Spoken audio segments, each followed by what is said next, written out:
Good morning. നമ്മൾ ഇന്നലെ discuss ചെയ്തിരുന്നത് അക്കൗണ്ടിങ് ഫോർ സ്പെഷ്യൽ ട്രാൻസാക്ഷൻ എന്ന് പറയുന്ന ചാപ്റ്ററിൽ ബിൽ ഓഫ് എക്സ്ചേഞ്ച് എന്ന് പറയുന്ന ഏരിയ ആയിരുന്നു നമ്മൾ ഇന്നലെ ഡിസ്കസ് ചെയ്തിരുന്നത്. ബിൽ ഓഫ് എക്സ്ചേഞ്ചിൽ എന്താണ് ബില്ല്, എങ്ങനെയാണ് അതിൻ്റെ ഒരു ട്രാൻസാക്ഷൻ നടക്കുന്നത്, അതിൻ്റെ എൻട്രി എങ്ങനെയാണ് എന്നുള്ളതാണ് നമ്മൾ ഡിസ്കസ് ചെയ്തത്. അതിൻ്റെ അടിസ്ഥാനത്തിൽ നമ്മൾ 2-3 ക്വസ്റ്റ്യൻസ് ചെയ്തിരുന്നു ബിൽ ഓഫ് എക്സ്ചേഞ്ച് എൻട്രി ചെയ്താറുള്ള. അതിൽ നമ്മൾ 2-3 ക്വസ്റ്റ്യൻസ് ഹോംവർക്ക് തന്നിരുന്നു. അഥവാ സാധാരണ ബില്ല് ബാങ്കിൽ കൊണ്ടുപോയിട്ട് ഡിസ്കൗണ്ട് ചെയ്യുക, അത് ഡിസോണർ ആകുക, ബില്ല് എൻഡോസ് ചെയ്യുക, ഡിസോണർ ആകുക. അപ്പോൾ ഈ 4, 5, 6, 7 ക്വസ്റ്റ്യൻസ് ഒക്കെ നിങ്ങൾ ചെയ്ത് നോക്കിയിരുന്നോ? എന്നിട്ട് ചെയ്യാൻ പറ്റാത്തുണ്ടെങ്കിൽ ഇപ്പോൾ തന്നെ പെട്ടെന്ന് പറ, നമുക്ക് ഒന്ന് ചെയ്യാം. അതെല്ലാം ഉണ്ടെങ്കിൽ നിങ്ങൾക്ക് ചെയ്തിട്ട് ആൻസർ കിട്ടിയിട്ടുണ്ടെങ്കിൽ നമുക്കത് ലീവ് ചെയ്യാം. ഒന്ന് പറയും പെട്ടെന്ന്.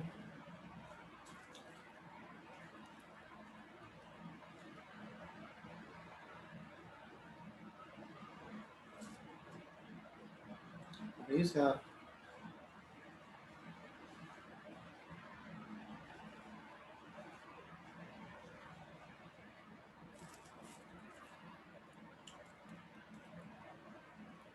ആരും പറ്റുന്നില്ല.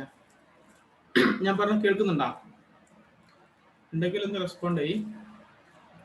4, 5, 6, 7 ക്വസ്റ്റ്യൻസ് ആണ് നമ്മൾ ഇന്നലെ ഹോംവർക്ക് പറഞ്ഞത്.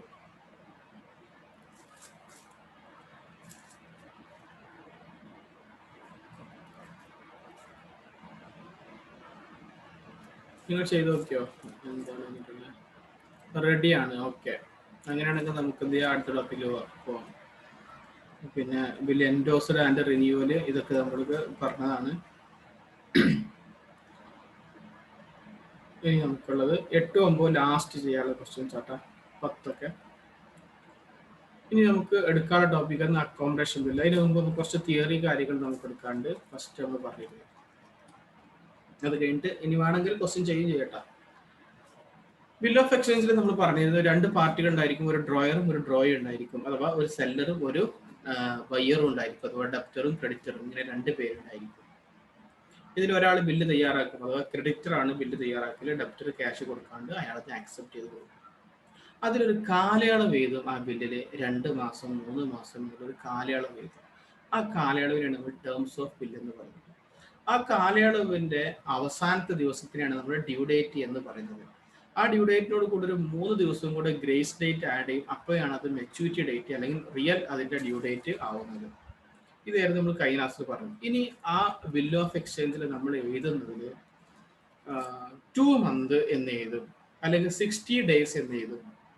അങ്ങനെ 2 രീതിയിൽ എഴുതാം. 2 മാസം എന്ന് എഴുതിയാൽ 60 ദിവസമാണ്. 2 months എന്ന് എഴുതി കഴിഞ്ഞാൽ 2 മാസം 2 months എന്ന് എഴുതി കഴിഞ്ഞാൽ 60 ദിവസമാണ്. ഇന്ന് 60 days എന്ന് എഴുതി കഴിഞ്ഞാൽ 60 ദിവസമാണ്. ചില സമയത്ത് മന്തും നമ്പർ ഓഫ് ഡേയ്സും ചെറിയ വ്യത്യാസങ്ങളൊക്കെ കയറി വരാൻ സാധ്യതയുണ്ട്. അതുകൊണ്ട് ഈ ടേംസ് ഓഫ് ബില്ലിൽ എഴുതുമ്പോൾ അതിനോട് കൂടെ 1-2 വേർഡുകൾ ചേർക്കും. ഒന്ന് ബിൽ അറ്റ് സൈറ്റ് എന്നുള്ള. അപ്പോൾ ബിൽ അറ്റ് സൈറ്റ് എന്നാണ് ബിൽ ഓഫ് എക്സ്ചേഞ്ചിൽ എഴുതിയിട്ടുള്ളത് എങ്കിൽ പിന്നെ അവിടെ നമ്പർ ഓഫ് ഡേയ്സിൽ നിന്ന് പ്രത്യേകത ഇല്ല. എപ്പോൾ കാണുന്നു അപ്പോൾ കൊടുക്കണം. അപ്പൊ ഇന്ന് 8-ാം തീയതി നമ്മളൊരു ബില്ലുണ്ടാക്കിയെങ്കിൽ അതിൽ എഴുതിയത് ബിൽ അറ്റ് സൈറ്റ് എന്നാണ്. ബില്ലുണ്ടാക്കിയതിന് ശേഷം, ബില്ല് അക്സെപ്റ്റ് ചെയ്തതിന് ശേഷം എപ്പോഴാണ് ഇവർ തമ്മിൽ പരസ്പരം കാണുന്നത് അപ്പോഴാണ് ക്യാഷ് കൊടുക്കുന്നത്. അവിടെ പിന്നെ നമ്പർ ഓഫ് ഡേയ്സിനോ നമ്പർ ഓഫ് മന്തിനോ ഒന്നും ഒരു പ്രാധാന്യവും ഇല്ല. എന്ന് കാണുന്നു അപ്പോൾ പൈസ കൊടുക്കുക. അതാണ് ബിൽ അറ്റ് സൈറ്റ്. അപ്പൊ ഇന്ന് ബില്ല് തയ്യാറാക്കി നാളെയാണ് കാണുന്നുണ്ടെങ്കിൽ നാളെ ക്യാഷ് കൊടുക്കണം. 2 മാസം കഴിഞ്ഞാൽ കാണുന്നെങ്കിൽ 2 മാസം കഴിഞ്ഞിട്ട് ക്യാഷ് കൊടുക്കണം. അപ്പൊ അങ്ങനെ മുങ്ങി അടന്നാൽ മതി. ഇതിനാണ് ബിൽ അറ്റ് സൈറ്റ് എന്ന് പറയുന്നത്. ഇവിടെ നമ്പർ ഓഫ് ഗ്രേസ് ഡേയ്സിന് ഒരു പ്രാധാന്യവും ഇല്ല. അപ്പൊ ഗ്രേസ് ഡേറ്റ് എന്ന് പറയുന്ന സംഭവം ഈ ബിൽ അറ്റ് സൈറ്റ് എന്ന് പറയുന്ന സംഭവത്തിൽ ഇല്ല എന്നർത്ഥം. അപ്പൊ ഇവിടെ നമ്പർ ഓഫ് ഡേയ്സ് 2 മാസം 3 മാസം എന്ന പേരിടില്ല. ബിൽ അറ്റ് സൈറ്റ് എപ്പോൾ കാണുന്നു അപ്പോൾ കൊടുക്കണം. അപ്പൊ ഇന്ന് ബില്ല് തയ്യാറാക്കി 2 ദിവസം കഴിഞ്ഞിട്ട് കാണുക, 2 ദിവസം കഴിഞ്ഞിട്ട് പൈസ കൊടുക്കണം. അവിടെ കാലയളവൊന്നും ഇല്ല, ഗ്രേസ് ഡേറ്റ് പോലും ഇല്ല. ചെക്ക് പോലെ, ചെക്ക് നമ്മൾ ഒരാൾക്ക് ഡേറ്റ് ഇട്ട് കൊടുത്തു കഴിഞ്ഞാൽ അയാൾക്ക് വേണമെങ്കിൽ നാളെ തന്നെ ബാങ്കിലേക്ക് പോകാം. 1 മാസം കഴിഞ്ഞിട്ട് പോകാം, 2 മാസം കഴിഞ്ഞിട്ട് പോകാം, 90 ദിവസത്തിനുള്ളിൽ എപ്പോൾ വേണമെങ്കിലും പോകാം. അതേപോലെയാണ് ബിൽ അറ്റ് സൈറ്റ് എന്ന് പറഞ്ഞാൽ എപ്പോൾ അയാൾക്ക് പൈസ ആവശ്യം വരുന്നു അപ്പോൾ അയാൾ വന്ന് വാങ്ങിക്കൊണ്ടുപോകും. അപ്പോൾ ഇനി 3 ദിവസം കൂടെ സമയം തരുന്നൊന്നും പറയാൻ പറ്റൂല. ഇനി രണ്ടാമത് അതിൽ എഴുതി വെക്കണം മറ്റൊരു ടേമാണ് ബിൽ അറ്റ് സൈറ്റ് കഴിഞ്ഞാൽ ബിൽ ആഫ്റ്റർ ഡേറ്റ് എന്ന് പറഞ്ഞു. ബിൽ ആഫ്റ്റർ ഡേറ്റിൽ 4 ഓപ്ഷൻ ഉണ്ട്. ഒന്ന് a specific period, after a specific period, അല്ലെങ്കിൽ after on a specific day, അല്ലെങ്കിൽ ആഫ്റ്റർ സൈറ്റ്. നേരത്തെ നമ്മൾ പറഞ്ഞ അറ്റ് സൈറ്റ് ആട്ടോ, ഇത് ആഫ്റ്റർ സൈറ്റ്. നാലാമത്തെ on the happening of event which is certain happening. അഥവാ ബിൽ ആഫ്റ്റർ ഡേറ്റ് എന്ന ഒരു ദിവസത്തിന് ശേഷം, ഒരു നിശ്ചിത ഡേറ്റ് വരും അതിന് ശേഷം. അത് ഒരു പക്ഷേ എങ്ങനെ പറയാം, സ്പെസിഫിക് പീരീഡ് എന്ന് പറഞ്ഞാൽ 2 months എന്ന് പറയാം, അല്ലെങ്കിൽ 60 days എന്ന് പറയാം. ഇങ്ങനെ ഏത് ഓപ്ഷൻ ഉപയോഗിക്കാം. 2 മാസം എന്ന് ഉപയോഗിക്കാം, അല്ലെങ്കിൽ 60 days, 90 ദിവസം എന്ന് ഉപയോഗിക്കാം, 3 മാസം ഉപയോഗിക്കാം, 45 days എന്ന് ഉപയോഗിക്കാം, 1.5 മാസം ഉപയോഗിക്കാം. ഇങ്ങനെയാണ് ഒരു സ്പെസിഫിക് പീരീഡ് എന്ന് പറയുന്നത്. ഓൺ എ സ്പെസിഫിക് ഡേ നമ്മൾ പറയണം ഓഗസ്റ്റ് 15-ാം തീയതി പൈസ തരണം, ജനുവരി 5-ാം തീയതി പൈസ തരണം. അങ്ങനെ ഒരു സ്പെസിഫിക് ഡേ വെക്കാം. അതിനാണ് ഓൺ എ സ്പെസിഫിക് ഡേ എന്ന് പറയുന്നത്. ആഫ്റ്റർ സൈറ്റ് കണ്ടതിന് ശേഷം. ഈ ആഫ്റ്റർ സൈറ്റ് എന്ന് പറയുന്നത് ഈ ആഫ്റ്റർ സ്പെസിഫിക് പീരീഡിലൊക്കെ ബാധിക്കണം. അത് നമുക്ക് പിന്നെ എക്സ്പ്ലെയിൻ ചെയ്യാം. പിന്നെ on the happening of event which is certain happen. മകളുടെ കല്യാണത്തിന്റെ അന്ന് പൈസ തരണം, പെരുന്നാളിന്റെ അന്ന് പൈസ തരണം, ഓണത്തിന്റെ അന്ന് പൈസ തരണം.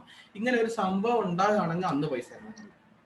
ഇങ്ങനെ വ്യത്യസ്ത രീതിയിൽ വരാം. ഇതൊന്നും നമുക്ക് അങ്ങനെ എക്സാമിന് വരില്ല. എക്സാമിന് വരില്ല ഈ after specific period plus after sight എന്നുള്ള. അതെങ്ങനെയാന്നുള്ളത് നമുക്ക് നോക്കാം. How to calculate due date of a bill. ഒരു ബില്ലിന്റെ ഡ്യൂ ഡേറ്റ് എങ്ങനെ കാൽക്കുലേറ്റ് ചെയ്യാന്നുള്ളത്. നേരത്തെ നമ്മൾ പറഞ്ഞു അറ്റ് സൈറ്റ്. അറ്റ് സൈറ്റ് പിന്നെ കാൽക്കുലേറ്റ് ചെയ്യാനൊന്നുമില്ല, എപ്പോൾ കാണുന്നു അപ്പോൾ കൊടുക്കണം. അപ്പൊ ആ പോയിന്റ് അങ്ങോട്ട് വിട്ടേക്കും, എപ്പോൾ കാണുന്നു അപ്പോൾ കൊടുക്കണം. ഈ ആഫ്റ്റർ ഡേറ്റ് എന്നുള്ളതും ആഫ്റ്റർ സൈറ്റ് എന്നുള്ളതും ഇത് രണ്ടുമാണ് പ്രത്യേകത ടേമുകൾ ഉള്ളത്. ആഫ്റ്റർ ഡേറ്റ് എന്ന് ക്വസ്റ്റ്യനിൽ തരാം, അല്ലെങ്കിൽ ആഫ്റ്റർ സൈറ്റ് എന്ന് തരാം. ഇത് രണ്ടുമാണ് നമ്മൾ നോട്ട് ചെയ്യുന്നത്. ഇത് അറ്റ് സൈറ്റ് ആട്ടോ, ഇത് വ്യത്യാസം. അറ്റ് സൈറ്റ് പറഞ്ഞാൽ എപ്പോൾ കാണുന്നു അപ്പോൾ കൊടുക്കണം. നമ്മൾ ലവ് അറ്റ് ഫസ്റ്റ് സൈറ്റ് ഒക്കെ പറയില്ല, എപ്പോൾ കാണുന്നു അപ്പോൾ പ്രേമം തോന്നിയത്. അതേപോലെ തന്നെ എപ്പോൾ കാണുന്നു അപ്പോൾ പൈസ കൊടുക്കണം. ഇത് ആഫ്റ്റർ ഡേറ്റ്, ആഫ്റ്റർ സൈറ്റ്, ഈ ഒരു 2 സംഭവങ്ങളാണ് ഇനി നമ്മൾ എക്സ്പ്ലെയിൻ ചെയ്യാൻ പോകുന്നത്. ഇനി how to calculate due date of a bill. ഒരു bill when the bill is made payable on a specific date, ഒരു സ്പെസിഫിക് ഡേറ്റ് പറഞ്ഞാൽ that specific date will be due date. അതാണ് നമ്മളിവിടെ പറയുന്നത് സ്പെസിഫിക് ഡേറ്റ് എന്ന് പറഞ്ഞത്. Specific day. നല്ല background music ഒക്കെ ഉണ്ടല്ലോ.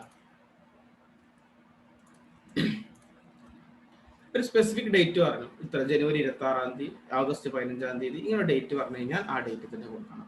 രണ്ടാമത്തെ when the bill is made payable stated number of month. ഇതാണ് നമുക്കുള്ള പോയിന്റ്.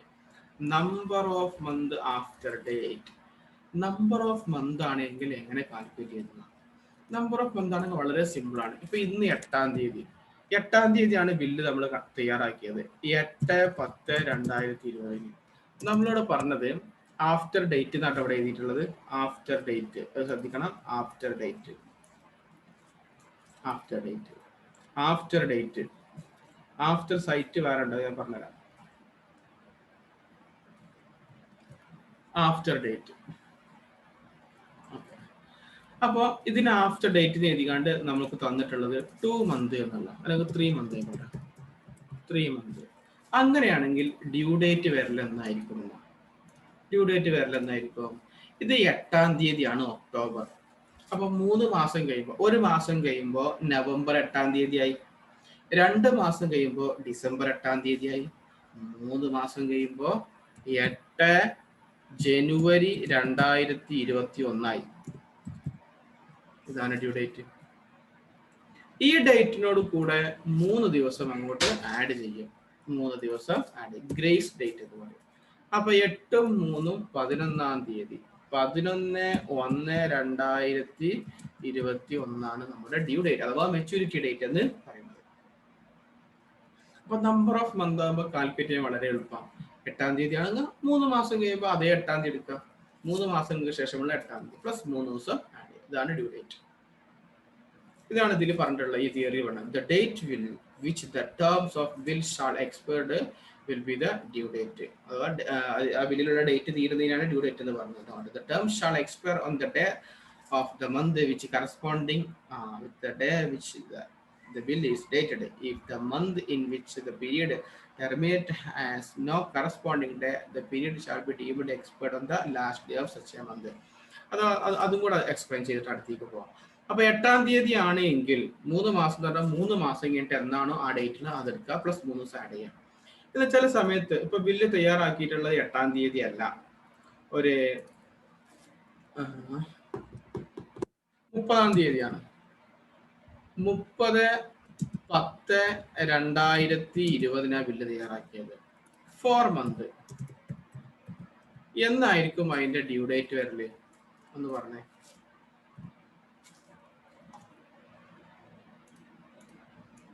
എന്താ വരല്? 30/10 ഒക്ടോബർ 30-ാം തീയതി, നവംബർ 30-ാം തീയതി 1 മാസം, ഡിസംബർ 30-ാം തീയതി 2 മാസം, ജനുവരി 30-ാം തീയതി 3 മാസം, ഫെബ്രുവരി 30-ാം തീയതി 4 മാസം. അപ്പൊ എന്നാ വരല്?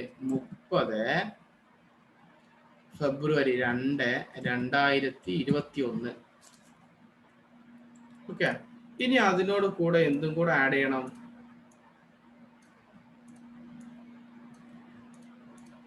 എന്തും കൂടെ ആഡ് ചെയ്യണം? 3 ദിവസം ഗ്രേസ് ഡേറ്റ് കൂടെ ആഡ് ചെയ്യണം.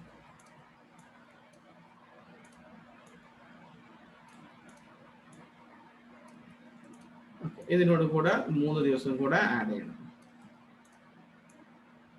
3 ദിവസം കൂടെ ആഡ് ചെയ്യുന്നതായിരിക്കും ഫെബ്രുവരി 31. 3 ദിവസം ആഡ് ചെയ്യണം. അപ്പൊ എത്ര വരല്? ഫെബ്രുവരി 31-ാം തീയതി, മാർച്ച് 1-ാം തീയതി, മാർച്ച് 2-ാം തീയതി, 2-3 മാർച്ച് 2021. ഇതല്ല എത്ര വരല്?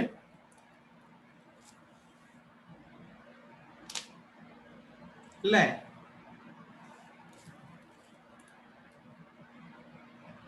ഓ, ഫെബ്രുവരി 30 ഇല്ല. അത് ശരി, ഫെബ്രുവരി 30 ഇല്ല. അങ്ങനെയാണെങ്കിൽ ഇപ്പൊ എന്ത് ചെയ്യാ? ഫെബ്രുവരി 30-ാം തീയതി ഇല്ലാണ്ടെങ്കിൽ ഇവിടെ ഇത് ആൻസർ തെറ്റാ. അപ്പൊ ഫെബ്രുവരി 30-ന് പകരം എന്തായിരിക്കും വരല്? പിന്നെ 28 ഉള്ളു അല്ലെ? അപ്പോ പിന്നെ 2-ാം തീയതി ആവും വരല്. 2-3-2021 പ്ലസ് 3 ദിവസം ആഡ് ചെയ്യുമ്പോൾ എന്തായിരിക്കും? 5-3. അങ്ങനല്ലേ വരല്?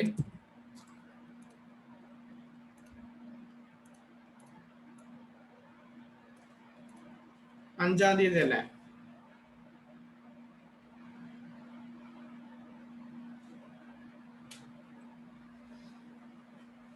പറയൂ.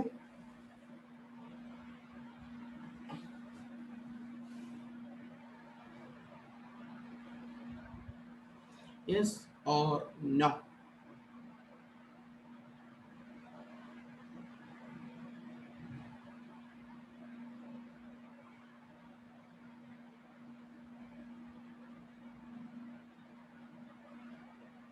എന്തെങ്കിലും പറ. Yes or no?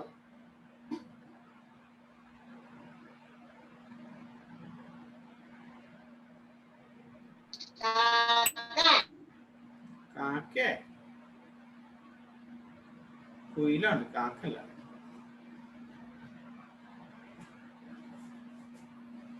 പറ കുട്ടികളെ. ഓക്കെ, മെസ്സേജ് ആയിക്കോളല്ലേ. നോ. നോ ആണെങ്കിൽ ആൻസർ പറയൂ. എന്തുകൊണ്ട് നോ? Y no?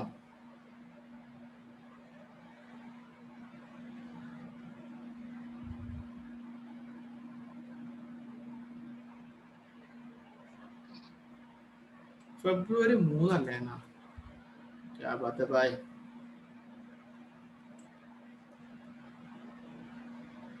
ഉദ്ദേശിച്ച മാർച്ച് 3 ആവും. ഹരികൃഷ്ണൻ, ഹരികൃഷ്ണ, മാർച്ച് 3 ഉദ്ദേശിച്ചത്. നമുക്ക് ഈ സെന്റൻസ് ഒന്നുകൂടെ വായിക്കാം. The term shall expire on the day. Okay, March 3 അല്ലേ? The term shall expire on the day of which month which corresponds with the day of which the bill is dated. അഥവാ നമ്മളുടെ date തന്നിട്ടുണ്ടെങ്കിൽ അതേ date അപ്പുറത്തെ മാസത്തെ എടുക്കണം എന്നാ പറഞ്ഞത്. If the month in which the period terminated has no corresponding day, ആ ഡേറ്റ് ആ മാസത്തിൽ ഇല്ല, the period shall be deemed to expire on the last day of such a month. അപ്പോ നമ്മൾ ഉദ്ദേശിക്കുന്ന ദിവസം ആ മാസത്തിൽ ഇല്ല എങ്കിൽ, ആ ഡേറ്റ് ഇല്ല എങ്കിൽ ആ മാസത്തിന്റെ അവസാന ദിവസം എടുക്കണം എന്നാ പറഞ്ഞത്. അപ്പൊ ഇവിടെ ഒക്ടോബർ 30-ാം തീയതി ബില്ല് തയ്യാറാക്കിയത്. 4 മാസം എന്ന് പറയുമ്പോൾ നവംബർ 30, ഡിസംബർ 30, ജനുവരി 30, ഫെബ്രുവരി 30 കിട്ടിയത്. ഫെബ്രുവരി 30 ഇല്ല. ഫെബ്രുവരി 30 ഇല്ല എങ്കിൽ ആ മാസത്തിന്റെ അവസാന ദിവസമാണ് എടുക്കേണ്ടതെന്നാ പറഞ്ഞ എക്സ്പയറി ഡേറ്റ് ആയിട്ട്. അപ്പോ എന്നാണ് മാസം ലാസ്റ്റ് 28-ാം തീയതിയാണ്. 28/2 എടുക്കേണ്ടത്. അപ്പൊ 30-ാം തീയതി ഇല്ല എങ്കിൽ ആ മാസത്തിന്റെ അവസാനം എടുക്കണം.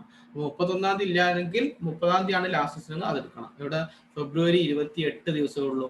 അപ്പൊ 28-ാം തീയതി എടുക്കണം. പ്ലസ് 3 ദിവസം എടുക്കുമ്പോൾ എന്നായിരിക്കും വരല്? 3/3/2021 നമ്മുടെ മെച്ചൂരിറ്റി ഡേറ്റ്, ഡ്യൂ ഡേറ്റ് എന്ന് പറയുന്ന മെച്ചൂരിറ്റി ഡേറ്റ്. ഓക്കെ, അത്രേ ഉള്ളൂ. അപ്പൊ ആ മാസം ആ ഡേറ്റ് അവിടെ ഇല്ലാണ്ടെങ്കിൽ ഏത് മാസമാണോ അത് ആ മാസത്തിന്റെ ലാസ്റ്റ് ഡേറ്റ് എന്നാണോ അതെടുക്കണം. പ്ലസ് 3 ദിവസം നമ്മൾ ഗ്രേസ് ഡേറ്റ് ആഡ് ചെയ്യുകയും വേണം.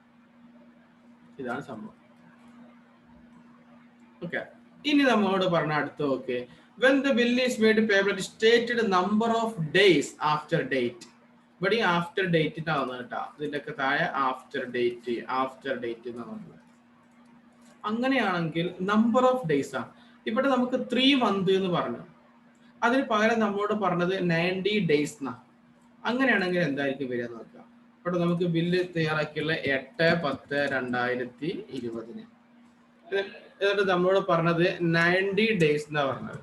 90 days, 3 മാസത്തിന് പകരം 90 days. അങ്ങനെയാണെങ്കിൽ എന്താണ് നമ്മൾ ചെയ്യാൻ നോക്കാം. നമുക്ക് ഇത് ഏതാ മാസം നോക്കാം. ഏതാ മാസം? ഒക്ടോബർ. ഒക്ടോബറിൽ എത്ര ദിവസം ഉണ്ട്? 31 ദിവസം ഉണ്ട്. മൈനസ് എന്നാണോ ബില്ല് ഡ്രോൺ ചെയ്ത് 8-ാം തീയതി, അതാണ് പോയി കഴിഞ്ഞാൽ ബാക്കി എത്ര ദിവസം ഉണ്ടാവും ഒക്ടോബറിൽ? 31-ൽ 8 പോയി കഴിഞ്ഞാൽ എത്രയാണ്? വേഗം ടൈപ്പ് ചെയ്യും. ടൈപ്പ് ചെയ്യണം.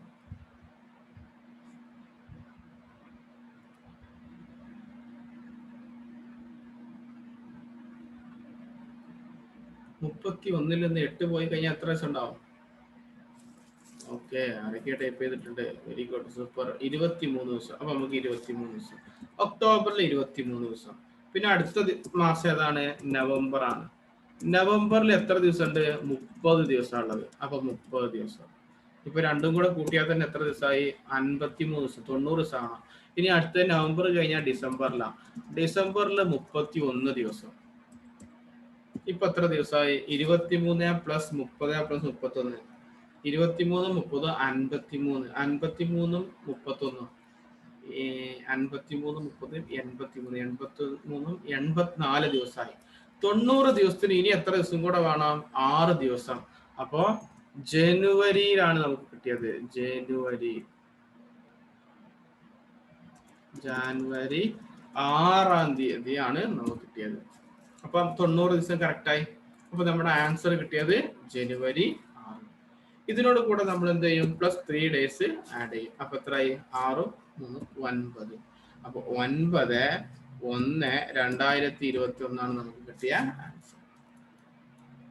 അപ്പൊ നമ്പർ ഓഫ് ഡേയ്സ് കാൽക്കുലേറ്റ് ചെയ്യണം. എന്നാൽ നേരെ മറിച്ച് ഇവിടെ നോക്കിയേ, നമുക്ക് 3 മാസം നേരത്തെ തന്നത് ഇതേ ഡേറ്റ് തന്നെയായിരുന്നു. 90 ദിവസം എന്നുള്ളതിന് പകരം നമുക്ക് തന്നത് 3 months.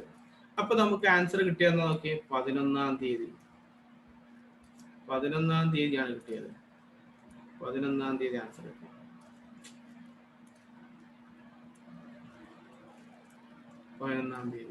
എന്നാൽ നമ്പർ ഓഫ് ഡേയ്സ് 90 ദിവസം എന്ന് പറഞ്ഞപ്പോ ആൻസർ എത്ര തീയതിയായി മാറി? 9-ാം തീയതി. അപ്പൊ 3 മാസം ഒന്നും 90 days എന്ന് പറഞ്ഞാൽ ഒന്നല്ല, ഒന്നൊക്കെ തന്നെയാണ്. പക്ഷെ ഇങ്ങനെ ചെറിയ ഡിഫറൻസ് വരും നമ്പർ ഓഫ് ഡേയ്സിൽ. അപ്പൊ നമ്പർ ഓഫ് ഡേയ്സ് എന്ന് പറഞ്ഞാൽ കുറച്ചും കൂടി പണി കൂടും. നമുക്ക് ഓരോ മാസത്തിലും എത്ര ദിവസം ഉണ്ടെന്ന് എണ്ണി നോക്കിയിട്ട് എടുക്കണം. അപ്പൊ നമുക്ക് അറിയണം ഏതൊക്കെ മാസത്തിൽ എത്ര ദിവസം ഉണ്ടെന്നുള്ളത്. നമുക്കറിയാം ജനുവരി, ഫെബ്രുവരി, മാർച്ച് അങ്ങനെയുള്ളതല്ല. നമുക്ക് ഇങ്ങനെ പിടിക്കും. ഇതിൽ ഉയർന്നു നിൽക്കുന്നത് ഫസ്റ്റ് മാസം, രണ്ടാമത്തത് താഴ്ന്നത്, അങ്ങനെ ചെയ്യും. അപ്പൊ ജനുവരി ഉയർന്നു നിൽക്കുന്നു, അങ്ങനെ പിടിച്ചിട്ടാ. ഇതില് ജനുവരി ഉയർന്നു നിൽക്കുന്നു, ഫെബ്രുവരി താഴ്ന്നു നിൽക്കുന്നു, അപ്പൊ 28 ദിവസം. മാർച്ച് 31 ദിവസം. അപ്പൊ ഉയർന്നു നിൽക്കണമൊക്കെ 31 ദിവസം ഉണ്ടായിരിക്കും. അപ്പോൾ ജനുവരി 31, താഴെ നിൽക്കുന്ന ഫെബ്രുവരി, അത് 28 ഉള്ളൂ. പിന്നെ മാർച്ച് 31, ഏപ്രിൽ അപ്പൊ 30, മെയ് 31, ജൂൺ 30, ജൂലൈ 31. വീണ്ടും അവിടെ തന്നെ വീണ്ടും തുടങ്ങും. ആഗസ്റ്റ് 31. അപ്പൊ സെപ്റ്റംബർ 30, ഒക്ടോബർ 31, നവംബർ 30, ഡിസംബർ 31. അങ്ങനെ നമ്മൾ ചെയ്തിട്ടുണ്ടായിരിക്കും പ്ലസ് 1-ലൊക്കെ. അപ്പോൾ ഓരോ മാസം ഇടവിട്ടാണ് നമുക്ക് 31, 30 ഉള്ളത്. ജനുവരി 31, അപ്പൊ ഫെബ്രുവരി എത്ര ആയിരിക്കും? 30 വരട്ടെ. പക്ഷെ ഫെബ്രുവരി 28 ഉള്ളൂ. മാർച്ച് 31, ഏപ്രിൽ 30, മെയ് 31, ജൂൺ 30, ഇനി രണ്ടും അടുപ്പിച്ച് 31 ജൂലൈ ഓഗസ്റ്റ് 2 31 പിന്നെ സെപ്റ്റംബർ 30 ഒക്ടോബർ 31 നവംബർ 30 ഡിസംബർ 30 ഇങ്ങനെയാണ്. അപ്പൊ നമ്പർ ഓഫ് ഡേയ്സ് ആകുമ്പോൾ കുറച്ചും കൂടെ നമുക്ക് പണി കൂടും. അതെന്താണ് നമ്മൾ എണ്ണി കാൽക്കുലേറ്റ് ചെയ്യേണ്ടി വരും. ഇതാണ് ഇതിൽ പറഞ്ഞിട്ടുള്ളത്. പിന്നെ നമുക്കിങ്ങനെ ഡ്യൂ ഡേറ്റ് കിട്ടി അല്ല ഡ്യൂ ഡേറ്റ് ആണ് നമ്മൾ മെച്ചൂരിറ്റി കിട്ടി. നമുക്ക് 9-ാം തീയതി കിട്ടി, അല്ലെങ്കിൽ 11-ാം തീയതി കിട്ടി, ഇങ്ങനെ ഡേറ്റ് കിട്ടി. ആ ഡേറ്റ് പബ്ലിക് ഹോളിഡേ ആണെങ്കിൽ എന്ത് ചെയ്യുമെന്നുള്ള, അന്ന് ബാങ്ക് അവധിയാണെന്നുണ്ടെങ്കിൽ proceeding business day will be the due date, തൊട്ട് മുമ്പുള്ള ബിസിനസ് ഡേ. ഇപ്പൊ 9-ാം തീയതി ബാങ്ക് അവധിയാണെങ്കിൽ 8-ാം തീയതിയാണ് അപ്പോൾ നമുക്കുള്ള മെച്ചൂരിറ്റി ഡേറ്റ്. 11-ാം തീയതി ബാങ്ക് അവധിയാണെങ്കിൽ അതിന്റെ തൊട്ട് മുമ്പുള്ള 10-ാം തീയതിയാണ്. എന്നാണോ ബാങ്ക് ഉള്ളത് അന്ന്. ഇപ്പൊ ഇവിടെ 3 മാർച്ച് 3-ാം തീയതിയാണ് കിട്ടിയതെങ്കിൽ തൊട്ട് മുമ്പുള്ള ദിവസം. അപ്പൊ നമുക്ക് അറിയണം എന്നൊക്കെയാണ് പബ്ലിക് ഹോളിഡേ എന്ന് അറിയണം. എന്നൊക്കെയാണ് പബ്ലിക് ഹോളിഡേ ഉള്ളത് ഒന്ന് പറഞ്ഞേ. കലണ്ടർ നോക്കിക്കോളി വേണമെങ്കിൽ, ഇത് കലണ്ടർ നോക്കിയാണ് പറഞ്ഞോളി. പബ്ലിക് ഹോളിഡേ, ബാങ്കിങ് ഹോളിഡേ ആയിട്ട് വേണ്ടത്. പബ്ലിക് ഹോളിഡേ എന്നൊക്കെയാണെന്ന് നമുക്ക് അറിഞ്ഞിരിക്കണം. ഓക്കെ, ഞാൻ തന്നെ പറയാം ഏതൊക്കെയാണ് പബ്ലിക് ഹോളിഡേ എന്നുള്ളത്. ജനുവരി മാസത്തിൽ ഏതൊക്കെയാണ് പബ്ലിക് ഹോളിഡേ ഉള്ളത്? ജനുവരി 1-ാം തീയതി ന്യൂ ഇയർ അല്ലേ, അന്ന് പബ്ലിക് ഹോളിഡേ അല്ലേ?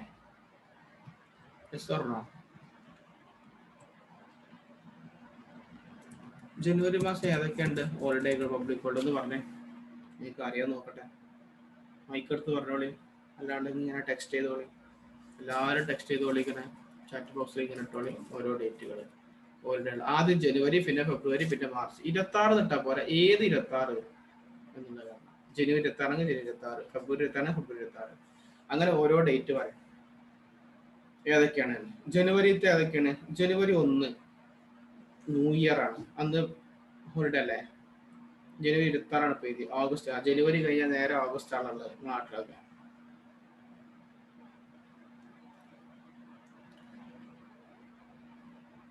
പക്ഷേ ആകെ 2 ഡേറ്റ് ആവുന്നത്, ജനുവരി പിന്നെ ഓഗസ്റ്റ്. അതിനിടെ ഫെബ്രുവരി ഉണ്ട്, മാർച്ച് ഉണ്ട്, ഏപ്രിൽ ഉണ്ട്, മെയ് ഉണ്ട്, ജൂൺ ഉണ്ട്, ജൂലൈ ഉണ്ട്. ഇത്രയും മാസം കട്ടു. നേരെ ഓഗസ്റ്റിക്ക് പോയിക്കണം അവിടെ. ജനുവരി 29. ജനുവരി 29 എന്താ? ജനുവരി 2. ഇതൊക്കെ എന്താന്ന് കൂടെ എഴുതി കഴിഞ്ഞാൽ ഉഷാറായിട്ടാ. 26 ജനുവരി എനിക്ക് അറിയാം. ഇനി 2 എന്താ? ആ ബർത്ത്ഡേ അല്ലട്ടാ ചോദിച്ചത്.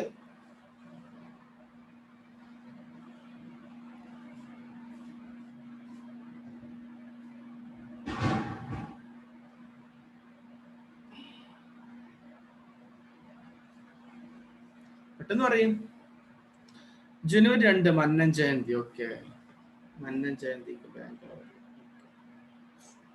നെക്സ്റ്റ് ജനുവരിയിൽ ഇപ്പൊ 2-ാം തീയതി വന്നു, 26-ാം തീയതി വന്നു. പിന്നെ ഒരു 29-ാം തീയതി ഒരാൾ പറഞ്ഞിട്ടുണ്ട് ഐഡിയ 234. ഇസ് ദാറ്റ് ആരോടെ എഴുതിക്കൂടെ അങ്ങോട്ട്? ഇനി ഫെബ്രുവരിത്തെ എഴുതിക്കൂടെ? ജനുവരിത്തെ കഴിഞ്ഞവര്, എന്നിട്ട് അത് കഴിഞ്ഞവര് മാർച്ചത്തെ ചെയ്തിട്ട് ഏപ്രിലത്തെ, അങ്ങനെ എഴുതിക്കൂടെ? നേരെ ഡിസംബർക്ക് പോലെട്ടാ. ആദ്യം ഫെബ്രുവരി കുറച്ച് പോകാം. ഫെബ്രുവരി 21 ശിവരാത്രി.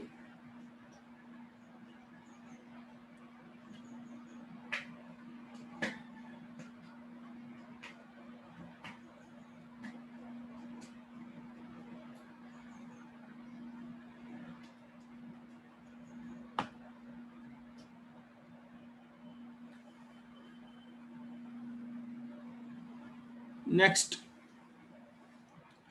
കഴിഞ്ഞോ ഒരു വർഷം കലണ്ടർ ഇയർത്തെ?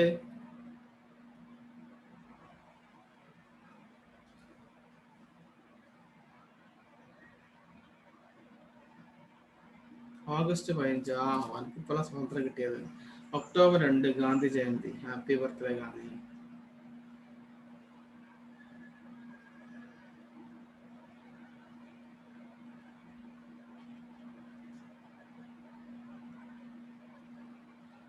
ഓക്കെ, ഞാൻ ഏതാ ഇനി? ജനുവരി 26 പബ്ലിക് ഹോളിഡേ ആണ്. അത് റിപ്പബ്ലിക് ഡേ ആണ്. അന്ന് റിപ്പബ്ലിക് ഡേ ആണ്. റിപ്പബ്ലിക് ഡേ അന്ന് അവധിയാണ്. മന്നൻ ജയന്തിക്കൊന്നും അവധിയില്ല. ഓക്കെ. അന്ന് ബാങ്ക് അവധി ഉണ്ടെങ്കിൽ തന്നെ ഇനി ചില സ്ഥലത്ത് ബാങ്ക് അവധി ഉണ്ട്. കാരണം അതൊരു ദേശീയത അല്ല. ദേശീയത ഉദ്ദേശിച്ച നാഷണൽ പബ്ലിക് ഹോളിഡേ അല്ല. നമ്മൾ എക്സാം എഴുതാൻ പോകുന്നത് നാഷണൽ ലെവലിലാണ്. അന്ന് പിന്നെ ഗുജറാത്തിൽ എക്സാം ഉണ്ടാവും, ഡൽഹിയിൽ എക്സാം ഉണ്ടാവും, കൽക്കട്ടയിൽ എക്സാം ഉണ്ടാവും, കേരളത്തിലെ എക്സാം ഉണ്ടാവും. അവർക്ക് ചിലപ്പോൾ മന്നൻ ജയന്തി അറിയണമെന്നില്ല, ശിവരാത്രി അറിയണമെന്നില്ല, പെരുന്നാൾ എന്താണെന്ന് അറിയണമെന്നില്ല. കാരണം ഇതൊക്കെ മലയാള മാസ കലണ്ടറുകൾ, അറബി മാസ കലണ്ടറുകൾ, ഇങ്ങനെയൊക്കെ മുഹറം 9 നമുക്ക് അവധിയായിരിക്കും, ബാങ്ക് അവധിയായിരിക്കും, ഓണം, വിഷു, പെരുന്നാള്, ഇതൊക്കെ നമുക്ക് എന്ത് അവധിയായിരിക്കും? പ്രാദേശിക അവധികളാണ്. ഇത് ചിലപ്പോൾ നാഷണൽ അവധികളാണ്. എല്ലാ നാഷണൽ അവധികളായിരിക്കണം എന്നില്ല, അല്ലെങ്കിൽ ചിലതൊക്കെ പ്രാദേശിക കലണ്ടർ അവധികളായിരിക്കും. അപ്പൊ അത് നമ്മൾ എടുക്കൂല. നമ്മൾ പബ്ലിക് ആയിട്ടുള്ള നാഷണൽ ഹോളിഡേ മാത്രം എടുക്കുള്ളൂ. ജനുവരി 26 നാഷണൽ ഹോളിഡേ ആണ്.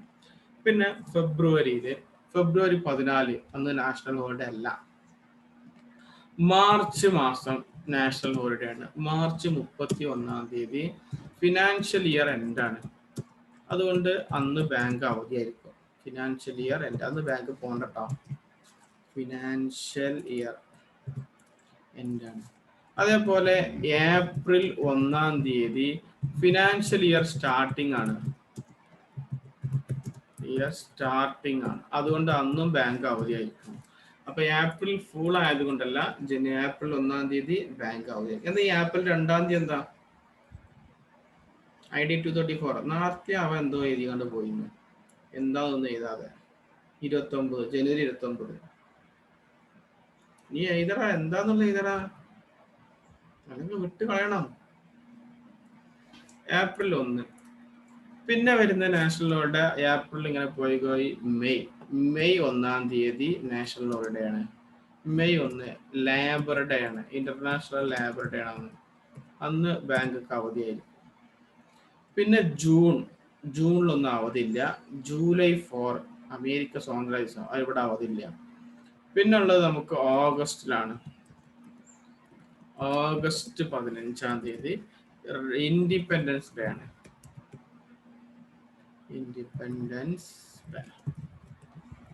ഇൻഡിപെൻഡൻസ് ഡേ ആണ് ഓഗസ്റ്റ് 15. ഓഗസ്റ്റ് 15 മാത്രമേ ഓഗസ്റ്റിലുള്ളൂ. പിന്നെ സെപ്റ്റംബർ 30 അവധിയാണ്. അന്ന് ഫിനാൻഷ്യൽ ഇയർ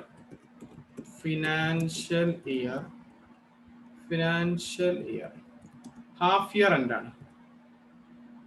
ഫിനാൻഷ്യൽ ഇയർ അല്ല, ഫിനാൻഷ്യൽ ഹാഫ് ഇയർ. അന്ന് ബാങ്ക് അവധിയായിരിക്കും കേട്ടാ. ഫിനാൻഷ്യൽ ഹാഫ് ഇയർ എൻഡാണ് സെപ്റ്റംബർ 30. പിന്നെ സെപ്റ്റംബർ കഴിഞ്ഞാൽ October 2. October 2 happy birthday Gandhiji.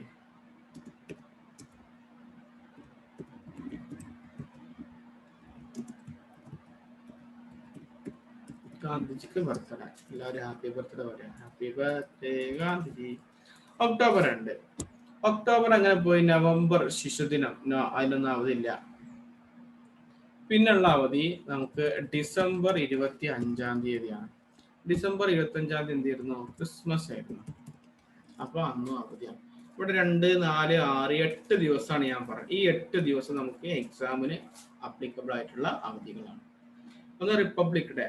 ഈ ഡേറ്റ് ആണ് നമുക്ക് ഡ്യൂ ഡേറ്റ് ആയിട്ട്, അത് മെച്യൂരിറ്റി ഡേറ്റ് കിട്ടുന്നുണ്ടെങ്കിൽ ഇതിന്റെ തലേ ദിവസമാണ് നമ്മൾ മെച്യൂരിറ്റി ഡേറ്റ് അഥവാ ഡ്യൂ ഡേറ്റ് ആയിട്ട് പരിഗണിക്കേണ്ടത്.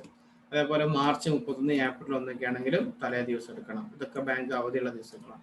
May 1, August 15, September 30, October 2, Christmas 25, December 25. ഇതിനപ്പുറം ഒരുപാട് പബ്ലിക് ഹോളിഡേ, സൺഡേ ഹോളിഡേ ആണ്. പക്ഷെ നമുക്ക് അറിയാൻ പറ്റൂല ഓരോ പിന്നെ സൺഡേയും ഏതൊക്കെ ഡേറ്റ് ആവുന്നു. അപ്പൊ അത് നമുക്ക് എക്സാമിന് അപ്ലിക്കബിൾ അല്ല. സൺഡേ ആണോ നോക്കേണ്ട ആവശ്യമില്ല. അപ്പൊ സൺഡേ അവധിയായിരിക്കും, പെരുന്നാൾ ഉണ്ടായിരിക്കും, മുഹറം 9, 10, ഓണം, വിഷു, അങ്ങനെ ഒരുപാട് ഉണ്ടായിരിക്കും. ശിവരാത്രി ആയിക്കാണ്ടോ, മന്നൻ ജയന്തി ആയിക്കാണ്ടോ, ശ്രീകൃഷ്ണ ജയന്തി ആയിക്കാണ്ടോ, ഒരുപാട് ജയന്തികൾ അതും ഇതൊക്കെ നമുക്ക് മലയാളികൾക്ക് ഉണ്ടാവും. ഓണത്തിന് 10 ദിവസം അവധി ഉണ്ടായിരിക്കും, ബാങ്ക് 5 ദിവസമൊക്കെ അവധി ഉണ്ടായിരിക്കും. പിന്നെ പല സമയങ്ങളിലും അങ്ങനെ ഒരുപാട് ദിവസം അവധി ഉണ്ടാവും. ഇതൊന്നും നമുക്ക് ബാധകമല്ല. അതൊന്നും ഒരു ഫിക്സഡ് ഡേറ്റ് നമുക്ക് പറയാൻ പറ്റില്ല എക്സാം. അതുകൊണ്ട് ഈ ഡേറ്റ് നമുക്ക് എടുത്താൽ മതി. ഈ പറയുന്ന പബ്ലിക് ഹോളിഡേകൾ മാത്രം നമ്മൾ പരിഗണിച്ചാൽ ഈ ഡേറ്റുകളാണ് നമുക്ക് ഡ്യൂ ഡേറ്റ് ആയിട്ട് കിട്ടുന്നത് എങ്കിൽ നമുക്കതിന് തൊട്ട് തലേ ദിവസം എടുക്കണമെന്നാണ് പറഞ്ഞത്. Proceeding day. ഇനി നമുക്ക് കിട്ടുന്ന ഡ്യൂ ഡേറ്റ് അന്ന് എമർജൻസി ഹോളിഡേ വന്നു, അഥവാ പെട്ടെന്ന് സ്ട്രൈക്ക് വന്നു, പറയാൻ പറ്റാതെ പെട്ടെന്ന് കൊറോണ വന്നു, ഇവിടെ അവധിയായി, അങ്ങനെയൊക്കെ അവധി എമർജൻസി ഹോളിഡേ വരികയാണെങ്കിൽ next following day will be the due date. തൊട്ടടുത്ത ദിവസം, അടുത്ത വർക്കിംഗ് ഡേ എന്നാണോ അന്നാണ് ഹോളിഡേ ആയിട്ട്. അപ്പോൾ പബ്ലിക് ഹോളിഡേ ആണെങ്കിൽ തൊട്ട് മുമ്പത്തെ ദിവസം ഉണ്ടായിരിക്കും, എമർജൻസി ഹോളിഡേ ആണെങ്കിൽ നെക്സ്റ്റ് ഡേ, നെക്സ്റ്റ് അടുത്ത വർക്കിംഗ് ഡേ ആയിരിക്കും ഉണ്ടാകും. ഇനി നമുക്ക് ഞാനൊരു ചെറിയൊരു എക്സാമ്പിൾ ക്വസ്റ്റ്യൻ തരാം. എക്സാമ്പിൾ ക്വസ്റ്റ്യൻ നമുക്ക് ബില്ല് ഡ്രോൺ ചെയ്തു. Bill drone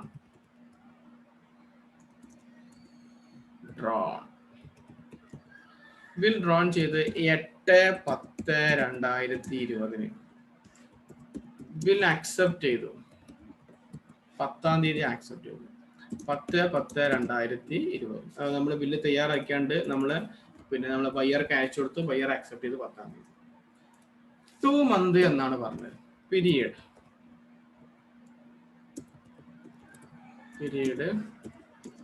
2 months. 2 months അങ്ങനെയാണെങ്കിൽ എന്നായിരിക്കും ഡ്യൂ ഡേറ്റ്, അഥവാ മെച്യൂരിറ്റി ഡേറ്റ് ആണ് നോക്കുന്നത് നമ്മൾ. ഡ്യൂ ഡേറ്റ് അതാണ് നമ്മൾ മെച്യൂരിറ്റി ഡേറ്റ് ഉദ്ദേശിക്കുന്നത്. എന്നായിരിക്കും due date?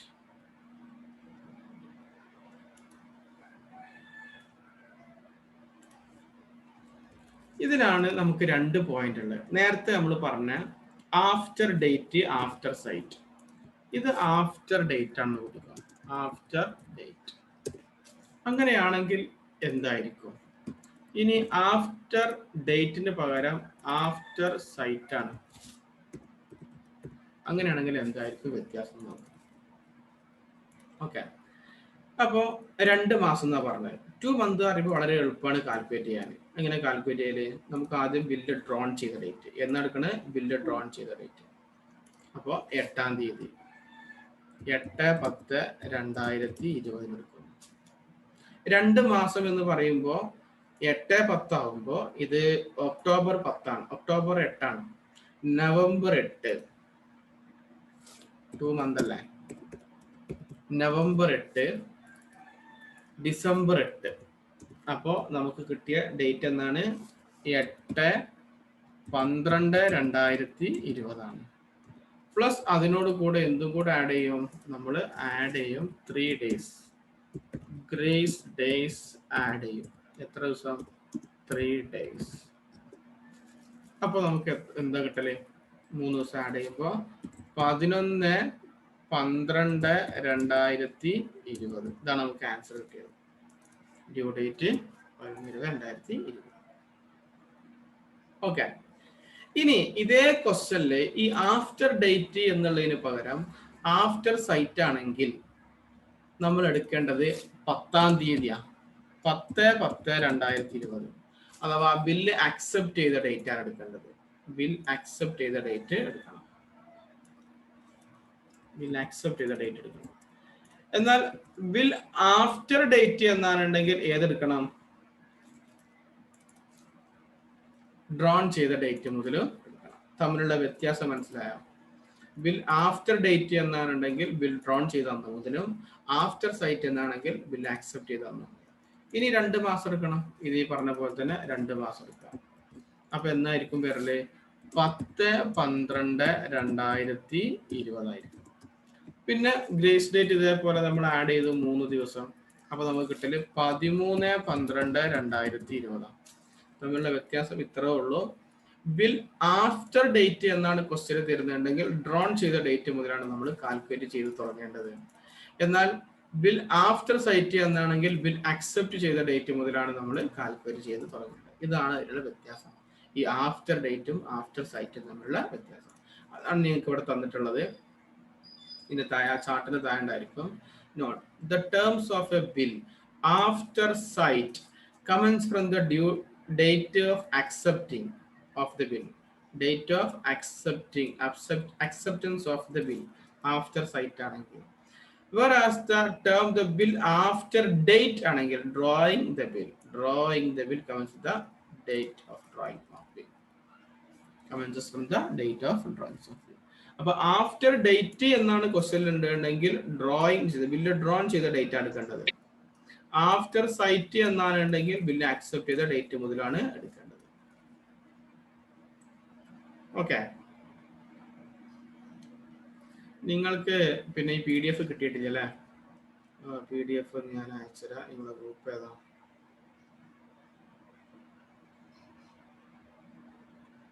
First Hosting record is available. Boom.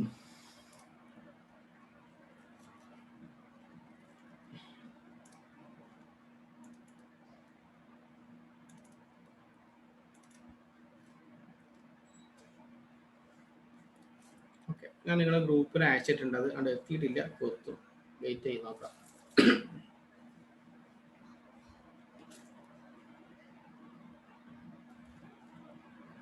എത്തിയോ നോക്കുക നിങ്ങളുടെ ഗ്രൂപ്പിൽ.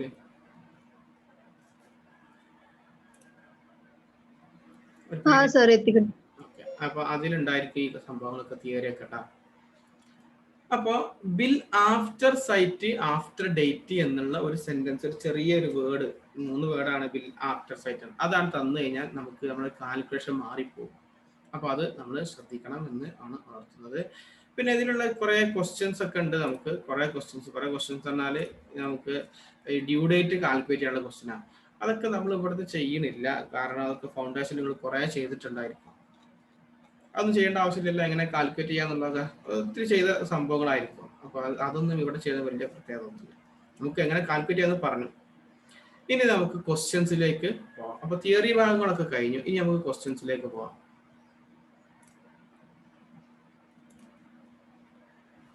പിന്നെ ഇൻസോൾവൻസി പ്രോമിസർ നോട്ടൊക്കെ അതൊക്കെ ലാസ്റ്റ് നമുക്ക് കിട്ടും. പ്രോമിസർ നോട്ട് ഇപ്പൊ നമുക്കില്ല എന്ന് തോന്നുന്നു. റിന്യൂവൽ ഓഫ് ബിൽ നമ്മൾ ചെയ്തു. പിന്നെ നമുക്ക് വേണമെങ്കിൽ ബിൽ ഡിസ്കൗണ്ട് ആൻഡ് ഡിസ്കൗണ്ട്, ഇത് നിങ്ങൾ ഹോംവർക്ക് ആയിട്ട് ചെയ്യണം. ഈ ഒരു ക്വസ്റ്റ്യൻ വേണമെങ്കിൽ ചെയ്യണം. 5ാമത്തെ question, bill endorsed and discounted dishonour നിങ്ങൾ ചെയ്താണോ? ചെയ്തിട്ടുണ്ടെങ്കിൽ സമയം കളയണ്ട. എൻഡോസ് ചെയ്യണ അറിയില്ല. ബിൽ എൻഡോസ് ചെയ്യാൻ നമ്മൾ ക്രെഡിറ്റർക്ക് ബില്ല് പാസ് ചെയ്യണതിനാണ് എൻഡോസ് ചെയ്യാന്ന് പറഞ്ഞത്. Bill endorsed and renewal. പിന്നെ 7ാമത്തെ എന്തായിരുന്നു? ഹെഡിങ് കൊടുത്തിട്ടില്ല. മ്യൂച്വലി ക്യാൻസൽഡ്, ക്യാൻസലേഷൻ ആണ്. ഓൾഡ് ബില്ല് ക്യാൻസൽ ചെയ്ത് റിന്യൂ ചെയ്യലാണ്. 8 9 ഒക്കെ ലാസ്റ്റ് ചെയ്യട്ടാ. ലാസ്റ്റ് ചെയ്യാനുള്ള ക്വസ്റ്റ്യൻ. ഇതൊക്കെ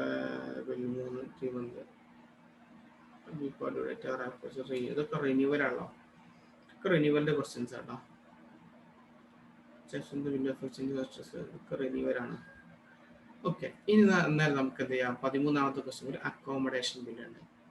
അക്കോമഡേഷൻ ബില്ലിലേക്ക് നമുക്ക് പോവാം. അക്കോമഡേഷൻ ആണ് ഇൻസോൾവൻസി എന്ന് പറയുന്ന സംഭവം. അതെന്താന്ന് പറഞ്ഞിട്ട് അതിലേക്ക് പോവാം.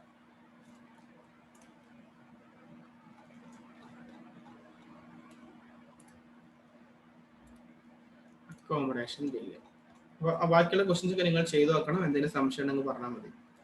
അക്കോമഡേഷൻ ബില്ല്, അതേപോലെ തന്നെ ഇൻസോൾവൻസി എന്ന് പറയുന്നത് ഈ 2 ടോപ്പിക്കാണ്.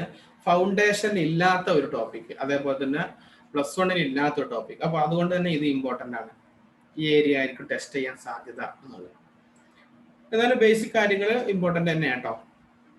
എന്താണ് അക്കോമഡേഷൻ ബില്ല് എന്ന് പറഞ്ഞാൽ? ഇപ്പൊ നമ്മൾ പറഞ്ഞ ബിൽ ഓഫ് എക്സ്ചേഞ്ചിൽ 2 പാർട്ടി ഉണ്ടായിരിക്കണം. ഒരു ഡെപ്റ്ററും ഒരു ക്രെഡിറ്ററും. അവർ തമ്മിലാണ് ഒരു ബിസിനസ് ട്രാൻസാക്ഷന്റെ പുറത്താണ് ഇത് ഉണ്ടായിരിക്കല്. ഒരു സെയിൽ നടക്കണം. ആ സെയിൽ നടക്കുമ്പോൾ ഒരാൾക്ക് പൈസ കൊടുക്കാണ്ടാവുള്ളൂ. അതിന്റെ ബേസിലാണ് നമ്മൾ എന്തെങ്കിലും ബിൽ ഓഫ് എക്സ്ചേഞ്ച് തയ്യാറാക്കുക.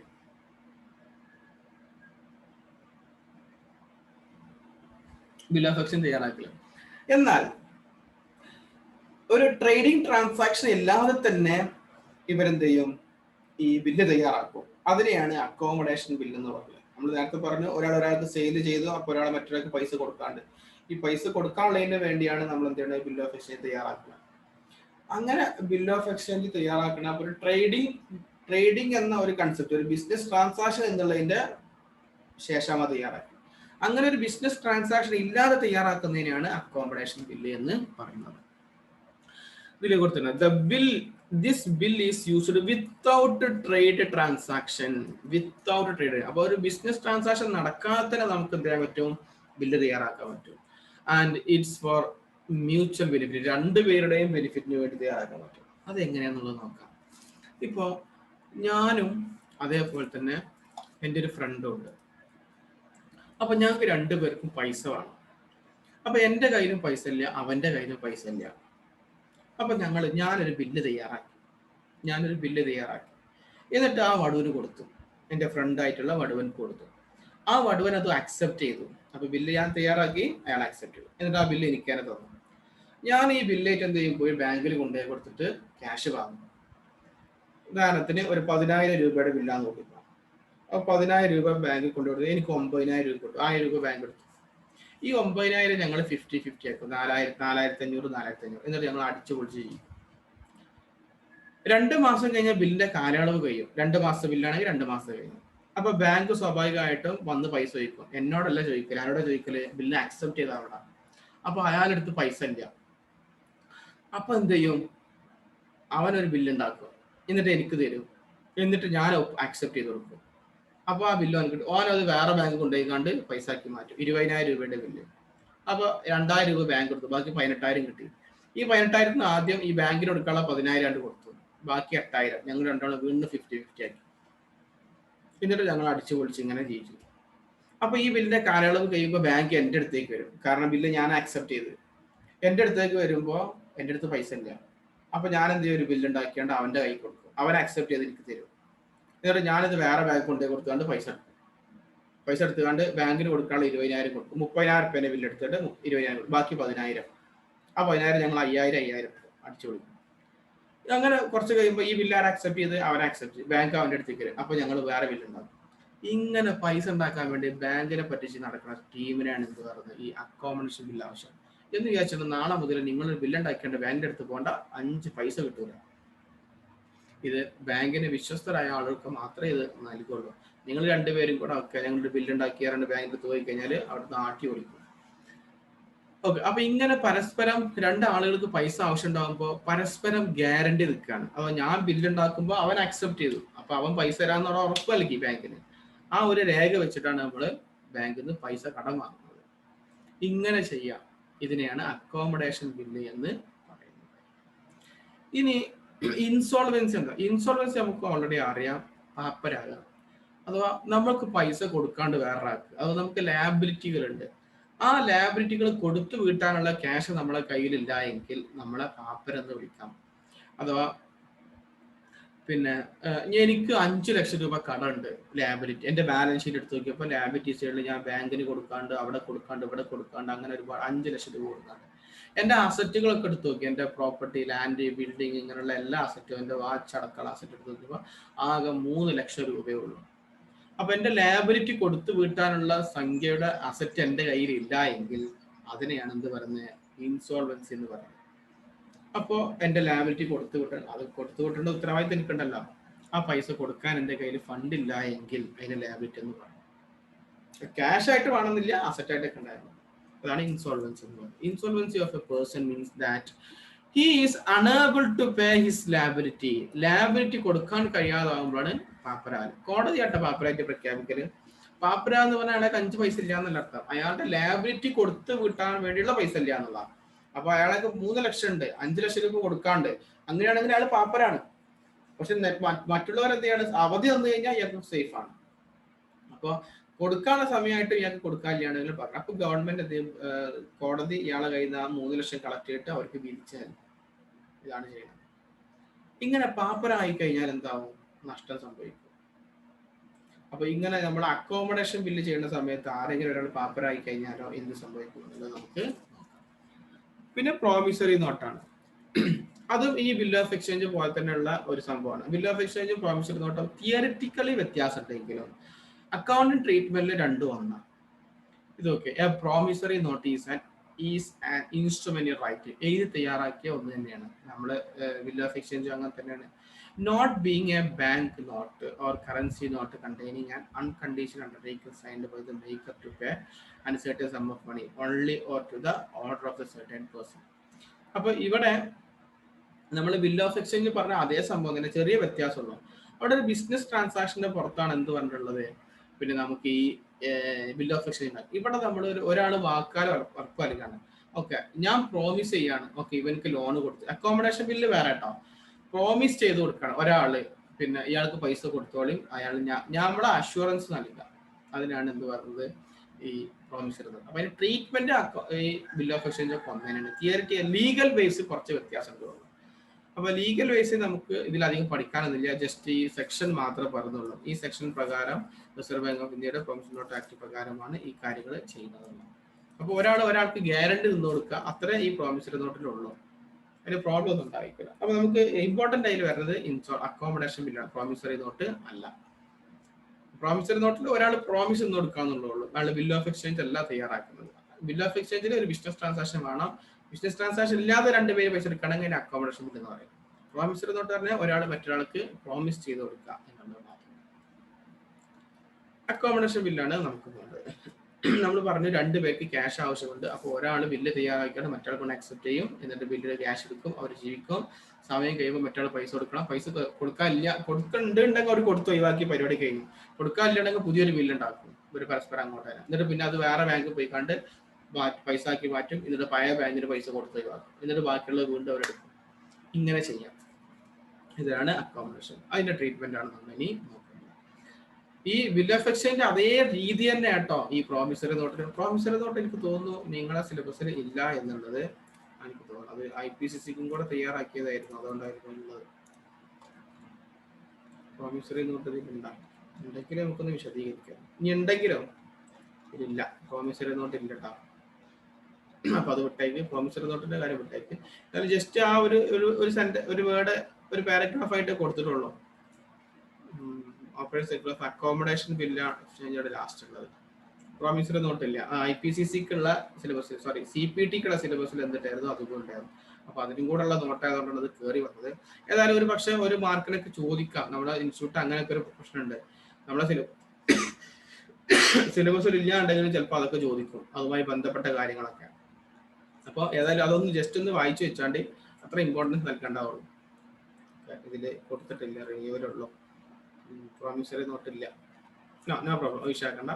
അപ്പോൾ പ്രോമിസറി നോട്ട് ഏതായാലും ഇവിടെ ജസ്റ്റ് കൊടുത്തിട്ടുണ്ട്, എന്താണെന്നുള്ളത് ജസ്റ്റ് ഒന്ന് വായിച്ചു നോക്കി വെക്കുന്നത് നല്ലതാണ്. നിങ്ങൾക്ക് ലോയിലൊക്കെ ഇതിന് വിശദീകരണം ഉണ്ടായിരിക്കും, ലോ പഠിക്കുന്ന സമയത്ത് ഉണ്ടായിരിക്കട്ടെ. അത് ഇതിനെ പോലെ തന്നെയാണ് a promissory note is an instrument in writing, note being a bank note. അപ്പോൾ ഇത് ജസ്റ്റ് ഒന്ന് വായിച്ചു വെച്ചാൽ മതി, ഇമ്പോർട്ടൻ്റ് ആയിട്ട് പഠിക്കുന്നതുകൊണ്ട്. നമുക്ക് വേണ്ടത് അക്കോമഡേഷൻ ബില്ല്, അതേപോലെ തന്നെ ഇൻസോൾവൻസി എന്നുള്ള. അപ്പോൾ ഇതിലേക്ക് നമുക്ക് തിരിച്ചു വരാം. ഈ അക്കോമഡേഷൻ ബില്ല് എന്ന് രണ്ട് പേര് പരസ്പരം ക്യാഷ് ആവശ്യം ഉണ്ടാകുമ്പോൾ ഒരു ബില്ല് തയ്യാറാക്കും, ബില്ല് ഓഫ് എക്സ്ചേഞ്ച്, എന്നിട്ട് തയ്യാറാക്കണം, എന്നിട്ട് ഉണ്ടാക്കുന്നതാണ് ഈ അക്കോമഡേഷൻ ബില്ല്. ഇതിൽ നമ്മളൊന്നും തയ്യാറാക്കി കഴിഞ്ഞാൽ ബാങ്ക് തരൂല. ബാങ്കിൽ നല്ല ഇടപാടുള്ള ആളുകൾക്ക് പെട്ടെന്ന് ഇങ്ങനെ ക്യാഷിന്റെ ബുദ്ധിമുട്ട് വരുമ്പോൾ മാത്രമേ ഇങ്ങനെ ചെയ്ത് കൊടുക്കാറുള്ളൂ. അതുകൊണ്ട് നമ്മൾ ബാങ്കിൽ പോയാലൊന്നും കിട്ടൂല. ഒരു ഉദാഹരണം ഇവിടെ തന്നെ പറഞ്ഞിട്ടുണ്ട്, നമ്മൾ XY എന്ന് പറയുന്ന ഒരു ഉദാഹരണം ഇവിടെ പറഞ്ഞിട്ടുണ്ട്, നമ്മൾ വേറൊരു ഉദാഹരണം പറയുന്നുള്ളൂ. ഓക്കെ, അപ്പോൾ നമുക്ക് എങ്ങനെ അതിന്റെ ട്രീറ്റ്മെന്റ് എന്നുള്ളത് നോക്കാം. 13ാമത്തെ ക്വസ്റ്റ്യനിലേക്ക് വരാം. നമുക്ക് അക്കോമഡേഷൻ ബില്ല്.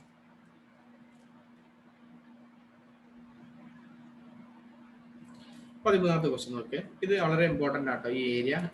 ഇതിൽ കാരണം ഫൗണ്ടേഷൻ ഇല്ലാത്തതുകൊണ്ട് തന്നെ ഈ ഏരിയയിൽ നിന്ന് എന്തെങ്കിലുമൊക്കെ ഒന്ന് ചോദിക്കാൻ സാധ്യതയുണ്ട്. അത് ഏതാണ് ഹൈലൈറ്റ് ചെയ്ത് ചോദിക്കാനുള്ളത് ഞാൻ പറഞ്ഞിട്ടില്ല. Four the mutual accommodation of X and Y on 1st April 2018, X draw a 4-month bill on Y for ₹4,000. Y returned the bill after accepting the same date. X discount the bill from his banker at 6% per annum and remit 50% of the proceed to Y. On due date, X is unable to send the amount due, and therefore Y draws a bill for ₹7,000, which is duly accepted by X. Y discount the bill for ₹6,600 and send ₹1,300 to X before the bill is due for payment. X become insolvent at 25 paise is paise in a rupee received from his estate. Record journal is the books of X. നമുക്ക് എക്സിന്റെ ബുക്കിൽ ചെയ്യാം, വൈന്റെ ബുക്കിൽ നമുക്ക് ചെയ്യാം. ഒന്ന് വായിച്ചു നോക്കി question. Four the mutual accommodation of X and Y on 1st April 2018. അപ്പോൾ രണ്ടുപേരും കൂടെ ഒരു മ്യൂച്വൽ അക്കോമഡേഷൻ ബില്ല് ഉണ്ടാക്കുകയാണ്. ആരൊക്കെയാണ് ഈ രണ്ടുപേര്? എക്സും വൈയും. എന്നാ ഉണ്ടാക്കുന്നത്? ഏപ്രിൽ 1 രാവിലെ 6:30 എക്സ് ഡ്രോ. എക്സ് ആണ് ബില്ല് ഡ്രോ ചെയ്ത് ബില്ല് തയ്യാറാക്കിയത്. ഫോർ മന്ത് 4 month ബില്ല്, 4 മാസത്തെ ബില്ലാണ്. On Y ₹4,000. വൈന്റെ പേരിലാണ് ഉണ്ടാക്കിയത്. അപ്പൊ എക്സ് തയ്യാറാക്കി വൈന്റെ അടുത്ത് കൊടുത്തു 4000 രൂപ bill. Y return the bill after accepting the same date. Y അത് അക്സെപ്റ്റും ചെയ്തു.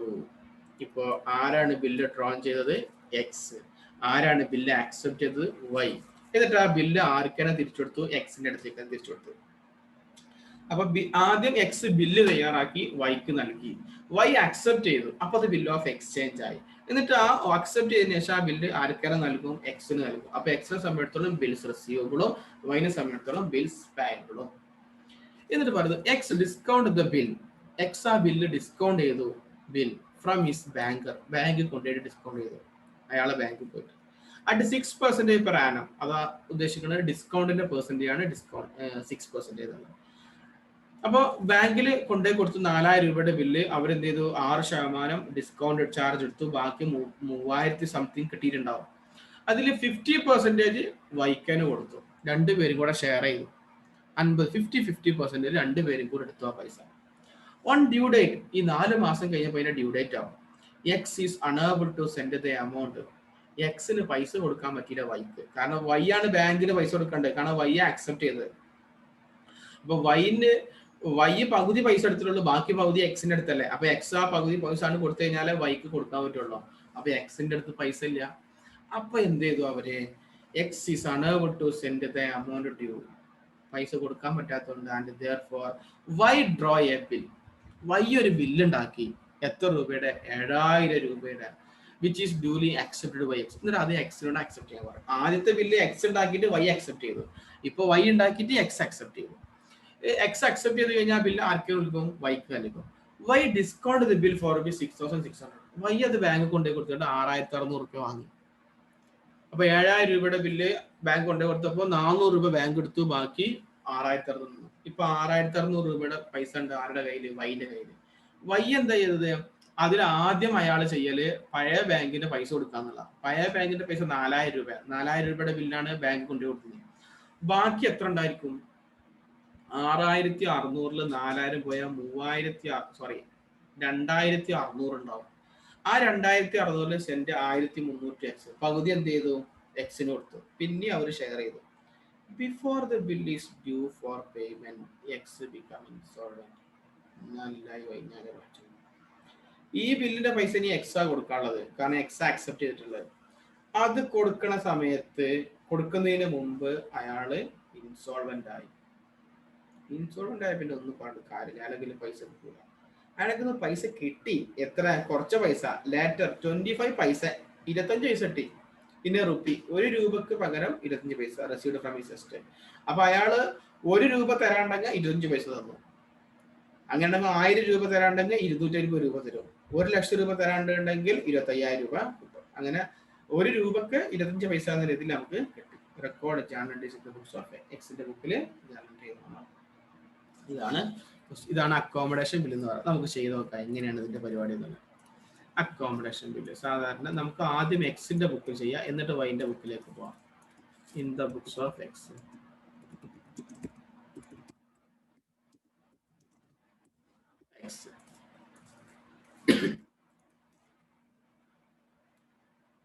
ഇവിടെ ഹെഡിങ് കൊടുക്കുന്നുണ്ട് അക്കോമഡേഷൻ ബില്ല് കേട്ടോ. Accommodation bill. Accommodation bill.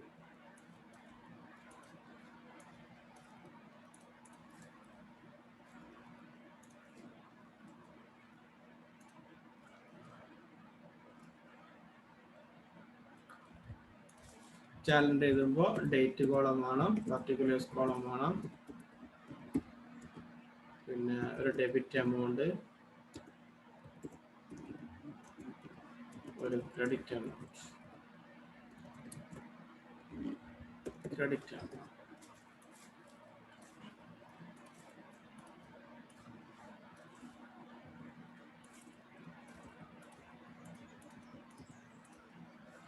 ഇതാണ് ജേണലിന്റെ ഫോർമാറ്റ്. നമ്മൾ എക്സിന്റെ ബുക്കിലാണ് ചെയ്യണേ അക്കോമഡേഷൻ ബിൽ. ഫസ്റ്റ് നോക്ക്, ശരിക്കും ശ്രദ്ധിക്കണം എല്ലാവരും. For the mutual accommodation of X and Y, എക്സും വൈ ആണ് പാർട്ടി. ഫസ്റ്റ് എക്സ് ഡ്രോ ചെയ്തു, ബില്ല് ഡ്രോ ചെയ്തു.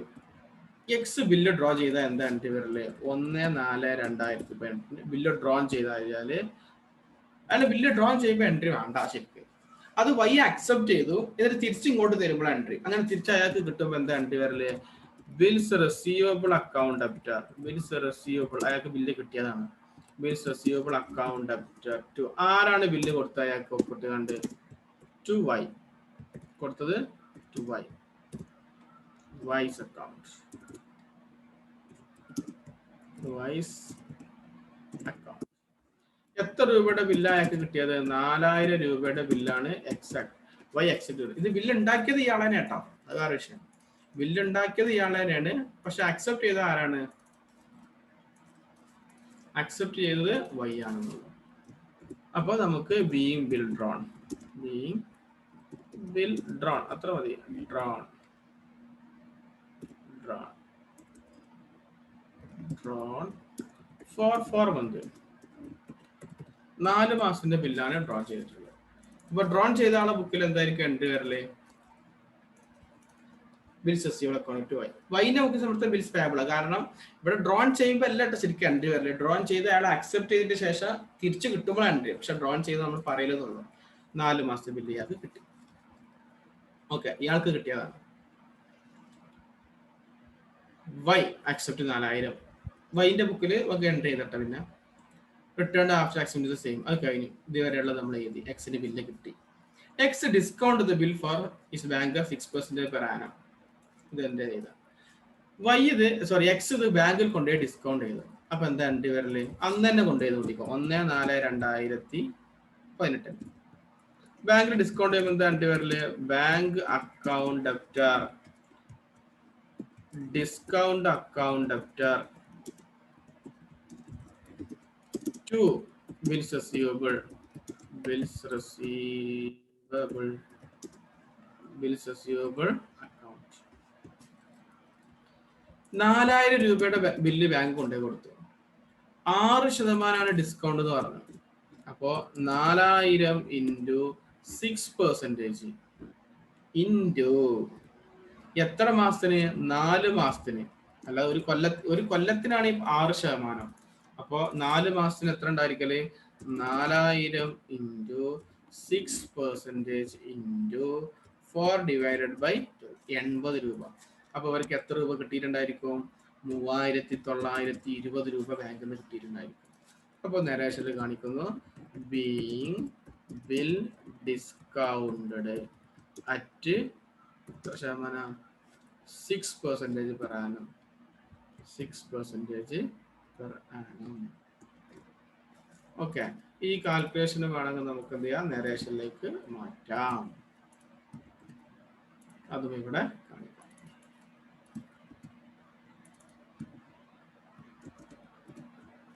ഇത് രണ്ടും കൂടെ ഒന്ന് കൺവേർട്ട് ചെയ്യാം.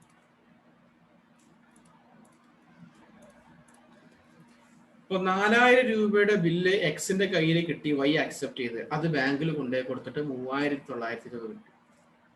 എന്നിട്ട് നമ്മളോട് പറയാണ് and remit 50% of the proceed to Y. ഇതിന്റെ പകുതി ആർക്ക് കൊടുത്തു? വൈക്ക് കൊടുത്തു. പകുതി പൈസ വൈക്ക് കൊടുത്തു. അപ്പൊ വൈക്ക് പൈസ കൊടുക്കുമ്പോൾ എന്താ എൻട്രി വരല്? ഇതേ ഡേറ്റ് തന്നെയാണ് കൂട്ടാം. 1/4/2018 അങ്ങോട്ട് കൊടുത്തു. എന്താ എൻട്രി വരല്? വൈക്ക് പൈസ കൊടുക്കുമ്പോ Y's account debtor to bank. അയാൾക്ക് പൈസ കൊടുക്കുമ്പോൾ ടു ക്യാഷ് അല്ലെങ്കിൽ ടു ബാങ്ക്, പൈസ ആണ് കൊടുത്തു. ബാങ്കിൽ കൂടെ കൊടുത്തുള്ളാട്ടാ. ബാങ്ക് അക്കൗണ്ട് എത്ര രൂപ കൊടുക്കുന്നതിന്റെ പകുതി? ബാങ്കിൽ നിന്ന് കിട്ടിയത് 3920 രൂപ. അതിന്റെ പകുതി കൊടുക്കാറുണ്ട് എത്ര കൊടുക്കല്? 3920 ഡിവൈഡ് ബൈ 2, 1960 രൂപ നൽകുന്നു. എന്നാൽ ഇയാൾക്ക് ശരിക്കും നൽകുന്നത് 2000 രൂപ. അഥവാ ബില്ലിന്റെ തുകത്തിലാണ് 4000, അതിന്റെ പകുതി അയാൾക്ക്. അപ്പൊ ക്യാഷ് ബാങ്കിൽ നിന്ന് ഇത്രയല്ലേ കിട്ടിയിട്ടുള്ളൂ. ബാക്കി ഡിസ്കൗണ്ട് ഉണ്ട്. ബാങ്ക് നമ്മുടെ അടുത്ത് നിന്ന് 80 രൂപ ചാർജ് ചെയ്തിട്ടുണ്ട്. അപ്പൊ അത് ആ എക്സ്പെൻസിന്റെ പകുതിയും ഇയാൾക്ക് കൊടുക്കണം. അപ്പൊ എന്തും കൂടെ വരും ഇവിടെ.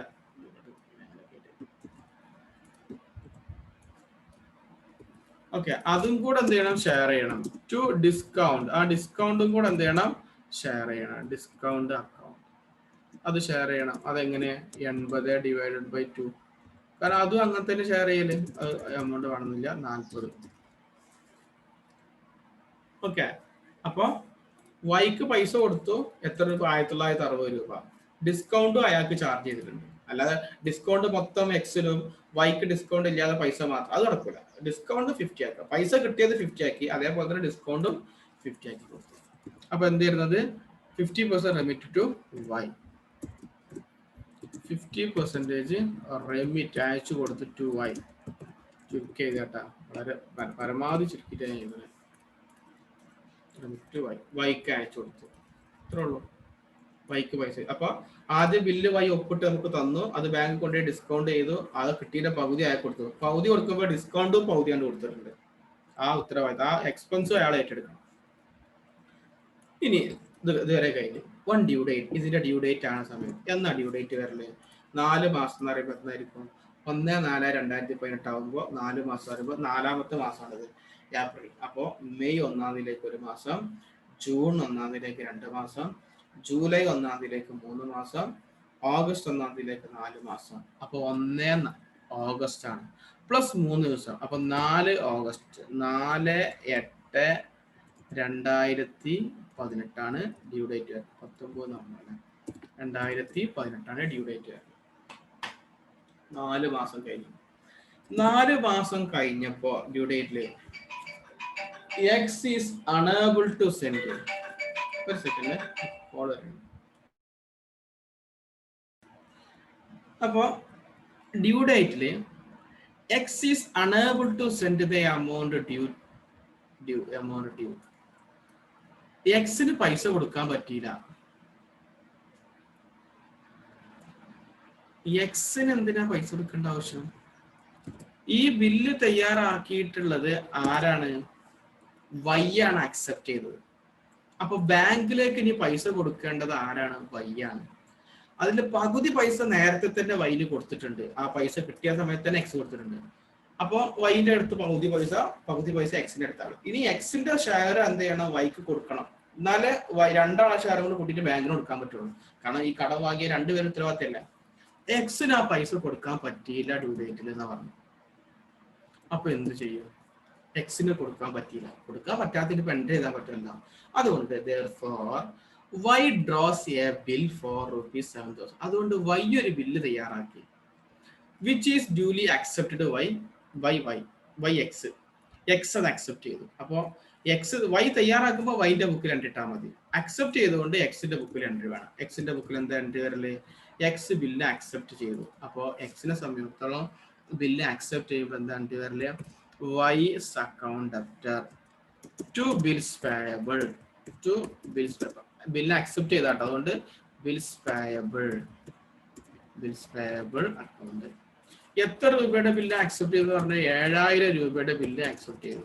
അത് ഡ്രോൺ ചെയ്ത് അയാളെ ബുക്കിൽ ചെയ്തു, ബില്ല് അക്സെപ്റ്റ് ചെയ്തു. അപ്പൊ എന്താ നരേഷൻ വരല്? ബീങ് ബിൽ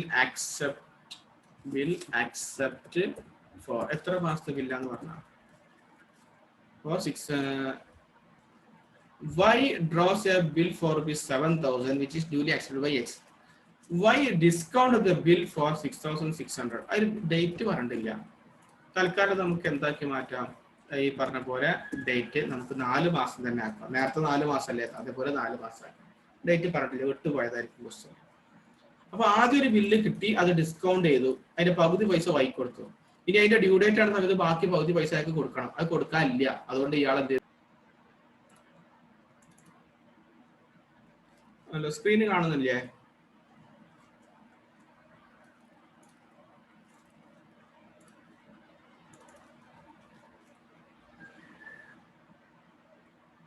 സ്ക്രീന് കാണുന്നില്ല ഇപ്പോ?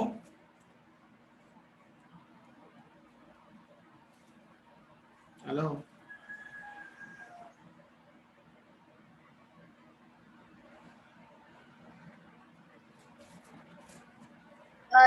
ഓക്കെ. അപ്പോ വൈ ആയിരിക്കും ഇനി അതെന്തെങ്കിലും ബാങ്കിൽ കൊണ്ടുപോയി ഡിസ്കൗണ്ട് ചെയ്യും. അത് നമ്മൾ അറിയേണ്ട ആവശ്യമില്ല. വൈ അത് ഡിസ്കൗണ്ട് ചെയ്തു, അത് നമ്മളെ ബുക്കിൽ മീൻസ് എക്സിന്റെ ബുക്കിൽ എൻ്റർ ചെയ്തില്ല. എന്നിട്ട് അതിൽ നിന്നും 1300 രൂപ എക്സിന് ഇങ്ങോട്ട് അയച്ചു തന്നിട്ടുണ്ട്. 1300 രൂപ എക്സിന് ഇങ്ങോട്ട് അയച്ചു തന്നിട്ടുണ്ട്. അപ്പൊ എക്സിന് അവിടെ പൈസ കിട്ടി. എത്ര രൂപ? 1300 രൂപ പൈസ കിട്ടിയിട്ടുണ്ട്. ആ പൈസ എന്ത് ചെയ്യണം? കിട്ടിയതാണ്. വൈ ഡിസ്കൗണ്ട് ചെയ്തതിന് എക്സിന്റെ ബുക്കിൽ എൻട്രി വേണ്ട, കാരണം അത് അയാൾ ഡിസ്കൗണ്ട് ചെയ്താണ്, അയാൾ മാത്രം എൻട്രി ഇട്ടാൽ മതി എന്നുള്ള. ഓക്കെ, അപ്പൊ അതിന് എൻട്രി വേണ്ട.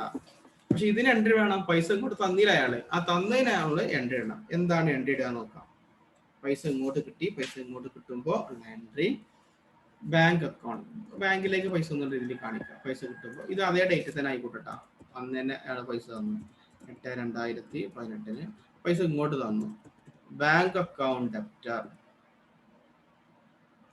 ടു ആരാ പൈസ തന്നത്? വൈ. വൈ ഇങ്ങോട്ട് പൈസ തന്നു. എത്ര രൂപ പൈസ തന്നിട്ടുള്ളത്? വൈ. എത്ര രൂപ പൈസ തന്നിട്ടുള്ളത്? 7000 രൂപയുടെ ബില്ല് ഔട്ട്പുട്ട് എടുത്ത്. ആ 7000-ല് 6600 രൂപ അയാൾക്ക് കിട്ടിയിട്ടുള്ളൂ. ആ 6600 തന്നെ ആദ്യം അയാൾ ആ 4000 പഴയത് അടച്ചിട്ടുണ്ടാവും. അതാണ് അയാൾ ആദ്യം ചെയ്യുന്നത്. അതൊക്കെ അയാളുടെ ബുക്കിൽ എൻട്രി ചെയ്തിട്ടില്ല, നമ്മളല്ല.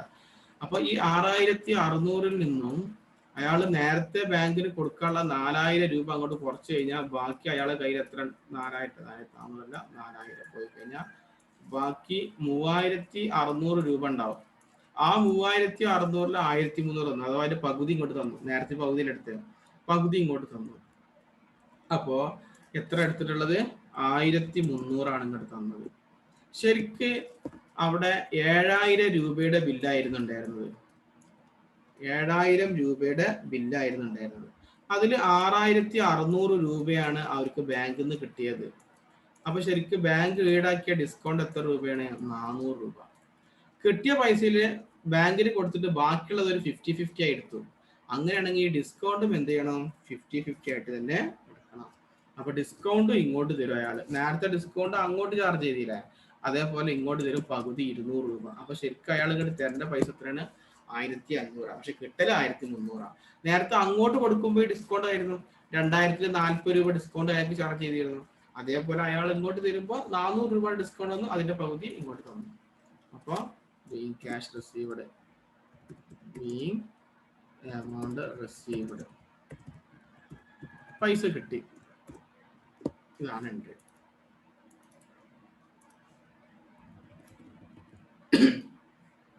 അപ്പൊ ആദ്യം നമ്മൾ ചെയ്തത് എന്തായിരുന്നു? ബില്ല് കിട്ടി, ബാങ്ക് ഡിസ്കൗണ്ട്, നമുക്ക് പൈസ കിട്ടിയത്. ആ പൈസ കുറച്ച് അങ്ങോട്ട് കൊടുത്തു. ഇപ്പൊ രണ്ടാമത്തെ ബില്ല് നമ്മൾ അക്സെപ്റ്റ് ചെയ്ത് കൊടുത്തു, അയാൾ ബാങ്കിൽ ഡിസ്കൗണ്ട് ചെയ്തു, അതിന്റെ കുറച്ച് പൈസ ഇങ്ങോട്ട്. ഇനി ബാക്കി എന്താ നോക്കാം. അപ്പൊ ഇതുവരെ ഓക്കെ, ഇതുവരെ പ്രശ്നമുള്ള കാര്യമല്ല. ഒരാൾ ബില്ല് അങ്ങോട്ടും ഒരാൾ ഇങ്ങോട്ടൊക്കെ തന്നു. ഇനിയാണ് ട്വിസ്റ്റ് വരുന്നത്. Before the bill is due.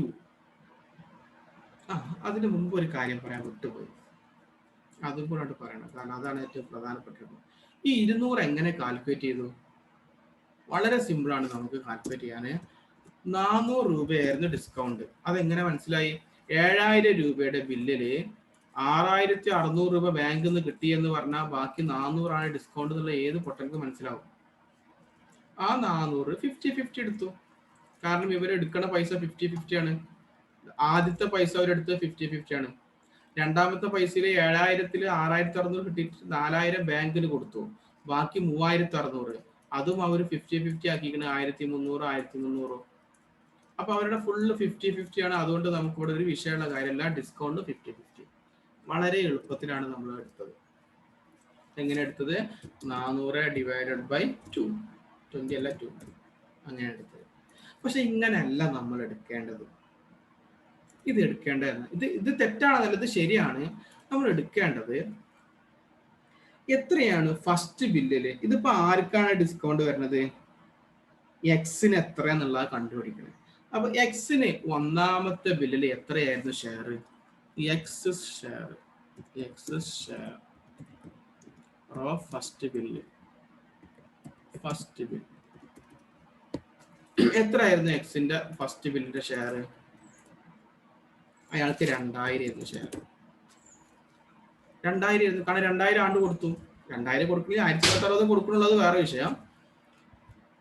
അപ്പോൾ 2000 ആയിരുന്നു അയാളുടെ ഷെയറിന്റെ തുക. ഡിസ്കൗണ്ട് ഇല്ലാത്ത ഇതാ, ഡിസ്കൗണ്ട് കഴിച്ചാൽ 1960 രണ്ടാക്കുള്ളൂ ഓരോരുത്തർക്കും. അതുപോലെ ഇവിടെ ഒന്ന് കാണിച്ചു തരാം.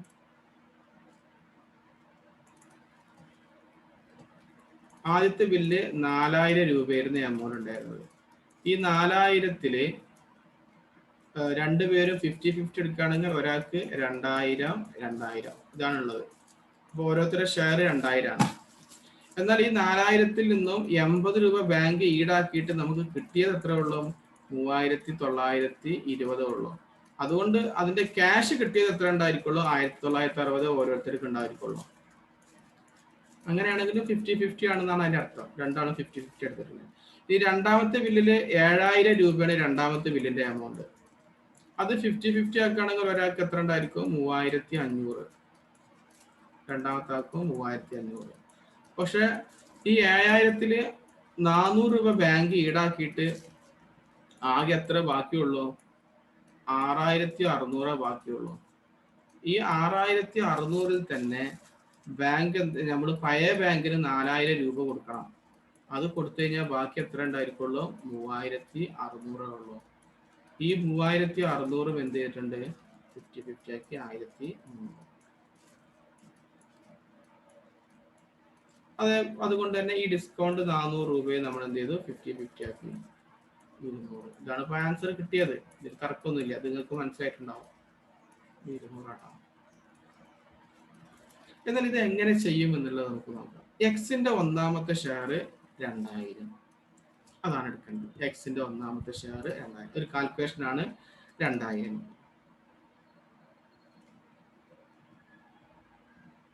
രണ്ടാമത്തെ ബില്ലില് സെക്കൻഡ് ബില്ലിൽ എക്സിന് എത്ര നോക്കാം. എക്സ് റിസീവ്ഡ്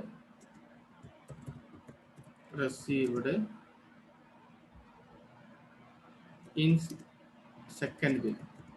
രണ്ടാമത്തിൽ എന്തെടുത്തിട്ടില്ല? ഷെയർ അല്ല എടുത്ത്. എത്ര എക്സിന് കിട്ടി എന്നുള്ളതാണ്. എത്ര കിട്ടിയത് രണ്ടാമത്തില്? 1300 കിട്ടിയത്. അപ്പൊ ഒന്നാമത്തിൽ ഷെയർ എടുത്തത് അയാളുടെ, രണ്ടാമത്തിൽ എത്ര എമൗണ്ട് കിട്ടിയെന്ന് എടുത്തു. ഇനി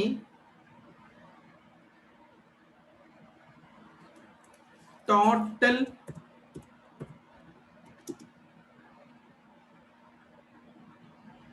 ബാങ്ക് വിളിക്കുന്നുണ്ട്. ഒരു സെക്കൻഡ് കേട്ടോ, ഒരു മിനിറ്റ്. ഓക്കെ, അപ്പൊ നമ്മൾ പറഞ്ഞിരുന്നത് ഡിസ്കൗണ്ട് ചെയ്യുന്നത്. ഡിസ്കൗണ്ട് ഇവിടെ നമുക്ക് സിമ്പിൾ ആയിട്ട് കിട്ടി. 400 ഡിവൈഡഡ് ബൈ 2 2 എന്നുള്ളത്. കാരണം 50-50 ആയിരുന്നു അവർ ആദ്യമൊക്കെ എടുത്തിരുന്നത്, അതേ റേറ്റത്തിന് എടുത്തു. എന്നാൽ ഇതിപ്പോ അവിടെ നിൽക്കട്ടെ, ബാക്കി ഈ കാൽക്കുലേഷൻ അവിടെ നിൽക്കട്ടെ, ബാക്കി കൂടെ കഴിഞ്ഞിട്ട് പറഞ്ഞുതരാം. കൺഫ്യൂഷൻ ആണല്ലോ. അപ്പൊ 200 രൂപ അതിന്റെ കാൽക്കുലേഷൻ ഇപ്പൊ നമ്മൾ സിമ്പിൾ ആയിട്ട് 400 ഡിവൈഡ് ബൈ 2 എന്നുള്ളതാണ്. ഇത് അങ്ങനെയല്ല കാൽക്കുലേറ്റ് ചെയ്യേണ്ടത്. ഈ ക്വസ്റ്റ്യനിൽ ഈ ആൻസർ ശരിയാണ് 200 എന്നുള്ളത്. അത് കണ്ടെത്താനുള്ള വഴി പറഞ്ഞുതരാം. ഇത് കംപ്ലീറ്റ് ചെയ്യട്ടാണ്. ഇനി ബാക്കിയും കൂടെ കേട്ടോ.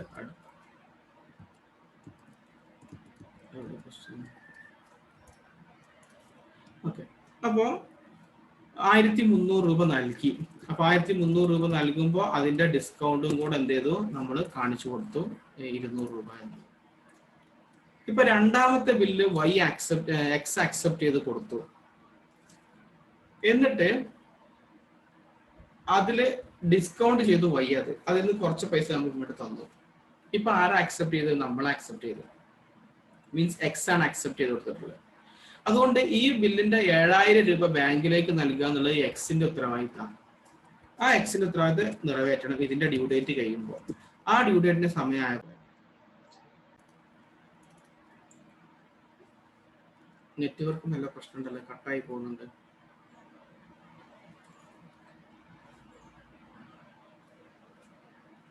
ഹലോ, കേൾക്കുന്നില്ലേ?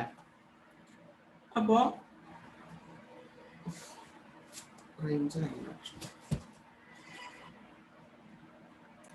അപ്പൊ നമ്മൾ പറഞ്ഞത് ഇനി ഈ ഡ്യൂ ഡേറ്റ് ആണ് സമയത്ത് എക്സ് ആണ് പൈസ കൊടുക്കാനുള്ളത്. പക്ഷെ X become insolvent before the due date, before the bill is due. For the payment X become insolvent. അപ്പൊ നമ്മൾ തന്നെയാണ് ഇൻസോൾവെന്റ് ആയത്. അപ്പൊ എന്താ സംഭവിക്കണം? നമ്മൾ പൈസ കൊടുക്കണം. എത്ര രൂപ പൈസ കൊടുക്കാണ്ട് എന്നുള്ളത് നമ്മൾ നോക്കണം. എത്ര രൂപയാണ് നമ്മൾ പൈസ കൊടുക്കാനുള്ള ആദ്യം നോക്കണം. ആർക്കാ പൈസ കൊടുക്കാനുള്ളത്? നമ്മൾ ബാങ്കിനെ പൈസ കൊടുക്കാനുള്ളത്. ബാങ്കിന് പൈസ കൊടുക്കാണ്ട് എത്ര രൂപ എന്നുള്ള. ഈ ബാങ്കിന് പൈസ കൊടുക്കാനുള്ളത് എന്തുകൊണ്ടാണ്? പിന്നെ വൈയും നമ്മളും തമ്മിലുള്ള ഇടപാടിൽ ഒരു ബില്ല് ഉണ്ടാക്കിയതില്ല. പഴയ ബില്ല് കൊടുത്ത് ഒഴിവാക്കിയിട്ടുണ്ട്, രണ്ടാമത്തെ ബില്ല. അപ്പൊ ഈ പൈസ ഇനി ബാങ്ക് ആരേക്കെന്ന് വാങ്ങും? വൈൻ്റെ ആക്കെന്ന് വാങ്ങും. ഈ പൈസ വൈൻ്റെ ആക്കെന്ന് വാങ്ങും. കാരണം രണ്ടുപേരും കൂടെ അല്ലേ പിന്നെ ബില്ലുണ്ടാക്കിയത്. അപ്പൊ നമ്മളെ കയ്യിൽ പൈസ കൊടുക്കാനില്ലാണെങ്കിൽ വൈ കൊടുക്കേണ്ടി വരും. അത് വൈ കൊടുത്തോളും. നമ്മൾ പൈസ കൊടുക്കാനുള്ള ആർക്കാണ്? വൈനാണ്, ബാങ്കിനല്ല. കാരണം ബാങ്കിന് നമ്മൾ കൊടുക്കാണ്ടായിരുന്നു, അത് ഇനി വൈ കൊടുത്ത് ഒഴിവാക്കും. കാരണം അത് നിർബന്ധമാണ്, അല്ലെങ്കിൽ ബാങ്ക് കേസ് എടുക്കൂലേ. അതുകൊണ്ട് വൈ കൊടുക്കും. ഇനി നമ്മൾ ബാധ്യത വൈന. അപ്പോൾ ഇൻസോൾവെന്റ് ആയി കഴിഞ്ഞാൽ നമ്മൾ ആദ്യം ചെയ്യേണ്ടത്, നമ്മൾ പൈസ കൊടുക്കാണ്ടായിരുന്നു വൈൻ്റെ നമ്മൾ റിവേഴ്സ് ചെയ്യണം. എത്ര രൂപ എന്നുള്ളത് നമുക്ക് നോക്കാം. അപ്പൊ 4/8 ബില്ല് തയ്യാറാക്കിയെങ്കിൽ ഡ്യൂ ഡേറ്റ് ആവുമ്പോൾ എന്നാവും?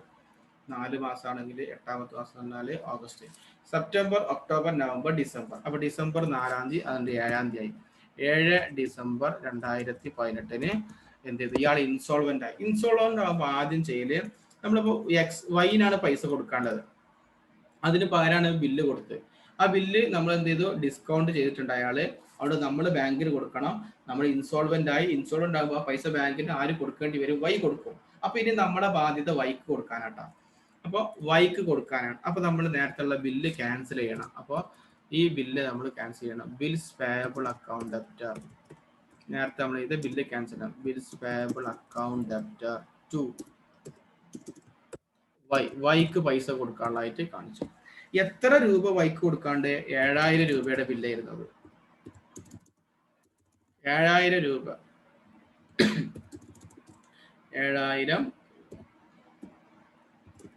7,000 രൂപ വൈക്കാണ്. ഇത് എന്തിനാ ഇപ്പൊ എൻട്രി ചെയ്തത്? ഡിസോണർ ആയതുകൊണ്ടാ. നമ്മൾ തന്നെ ഡിസോണർ ആയതിട്ടാ. അപ്പൊ നരേഷൻ കാണിക്കാം.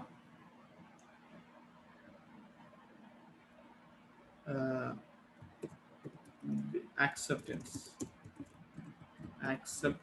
to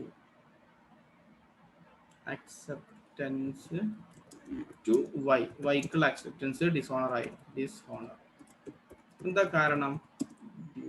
എന്തുകൊണ്ടാണ്? ഓഫ് ഡിസോണേർഡ് ബിക്കോസ്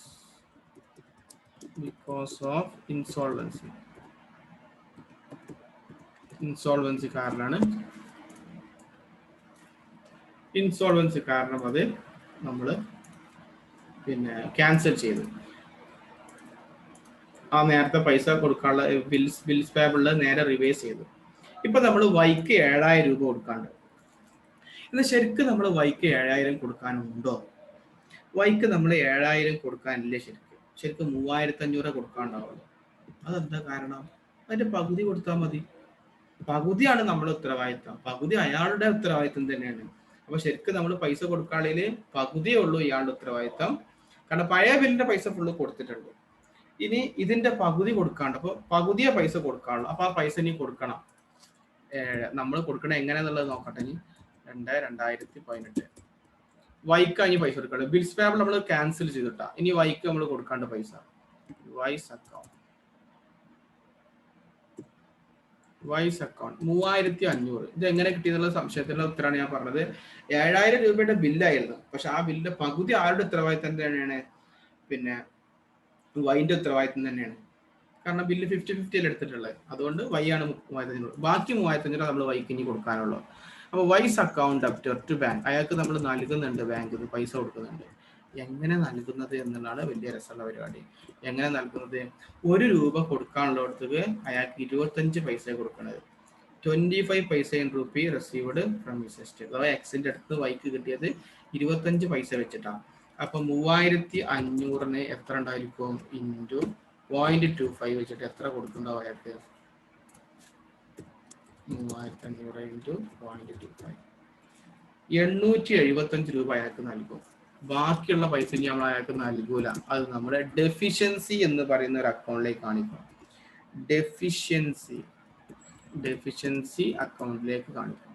അപ്പോൾ നമുക്ക് ഇനി അയാൾക്ക് പൈസ കൊടുക്കാൻ 3500 ഉണ്ട്. അതിൽ 875 രൂപ നൽകും. ബാക്കി ബാക്കി എത്ര ഉണ്ടാവും ഇതിൽ? 3500 മൈനസ് 875 2625 രൂപ നമ്മൾ എഴുതി തള്ളേണ്ടി വരും. ഡെഫിഷ്യൻസി എന്ന് പറഞ്ഞിട്ട് കാണിക്കുന്നത്. അപ്പോൾ ഇതാണ് ബീങ് സെറ്റിൽമെന്റ്. Being settlement. ഇപ്പൊ ഇവിടെ നിങ്ങൾക്ക് സംശയം ഉണ്ടാവും. ബീങ് പെയ്ഡ് നിർത്താൻ പെയ്ഡ് അറ്റ് 25 പൈസ. അറ്റ് 25 25 പൈസ. ഇന്ന റുപ്പി 1 രൂപക്ക് പകരം 25 പൈസ. Okay. And balance credited to deficiency account. Deficiency account. Balance deficiency account like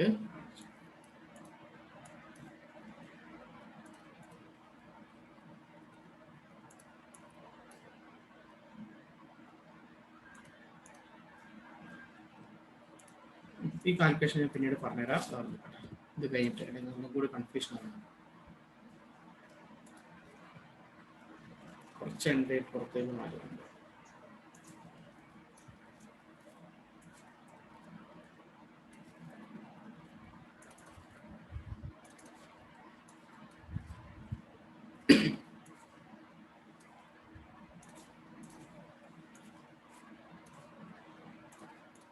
ഇത് നോക്കാം.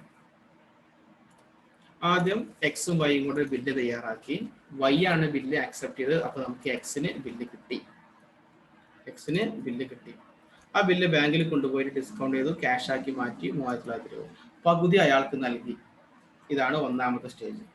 ഇനി രണ്ടാമത്തെ ബില്ല് വൈ ആണ് ഉണ്ടാക്കിയത്, അതുകൊണ്ട് നമ്മൾ ആക്സെപ്റ്റ് ചെയ്തു, നമ്മൾ ബിൽസ് പേബിൾ ആയി മാറി.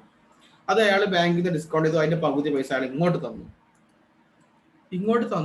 ഇനി അതിന്റെ പൈസ കൊടുക്കാനുള്ള സമയത്ത് നമ്മൾ ഇൻസോൾവെന്റ് ആയി, എക്സ് ഇൻസോൾവെന്റ് ആയി. അപ്പൊ നമ്മൾ കൊടുക്കാനുള്ള ആ ബില്ലിന് എന്ത് ചെയ്തു? നമ്മൾ ക്യാൻസൽ ചെയ്തു. ഇതാണ് ക്യാൻസൽ ചെയ്യുന്നത്. പക്ഷെ അതിച്ചിട്ട് എന്ന് വിചാരിച്ചിട്ട് നമുക്ക് 7000 രൂപ കൊടുക്കാനൊന്നും ഇല്ല കേട്ടോ. 7000 രൂപയുടെ ബില്ലായിരുന്നു. അതിന് പകുതി രണ്ടുപേരും കൂടെ ഈക്വൽ ആയിട്ട് എടുത്താം. അങ്ങനെയാണെന്നുണ്ടെങ്കിൽ ആ പകുതി പൈസ നമ്മൾ കൊടുക്കാണ്ട് 3500. അത് നമ്മൾ എങ്ങനെ കൊടുത്തു? 1 രൂപക്ക് പകരം 25 പൈസ വെച്ച് കൊടുത്തു. അങ്ങനെ 875 നൽകി ബാക്കി ഡെഫിഷ്യൻസി അക്കൗണ്ടിലേക്ക് മാറ്റി. ഇനി ഡിസ്കൗണ്ടിന്റെ കാൽക്കുലേഷൻ ഉണ്ട്, ഞാൻ പറഞ്ഞുതരാം. ഇപ്പൊ ഇതിൽ ഇത്രേ ഉള്ളൂ, സിമ്പിൾ ആയിട്ട് ഒന്ന് നോക്കാം.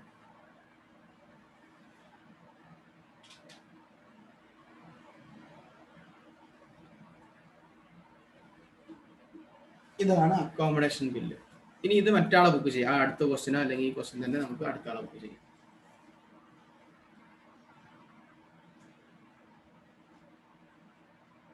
ഓക്കെ ആണോ? ഇതിൽ വല്ല സംശയം ഉണ്ടോ?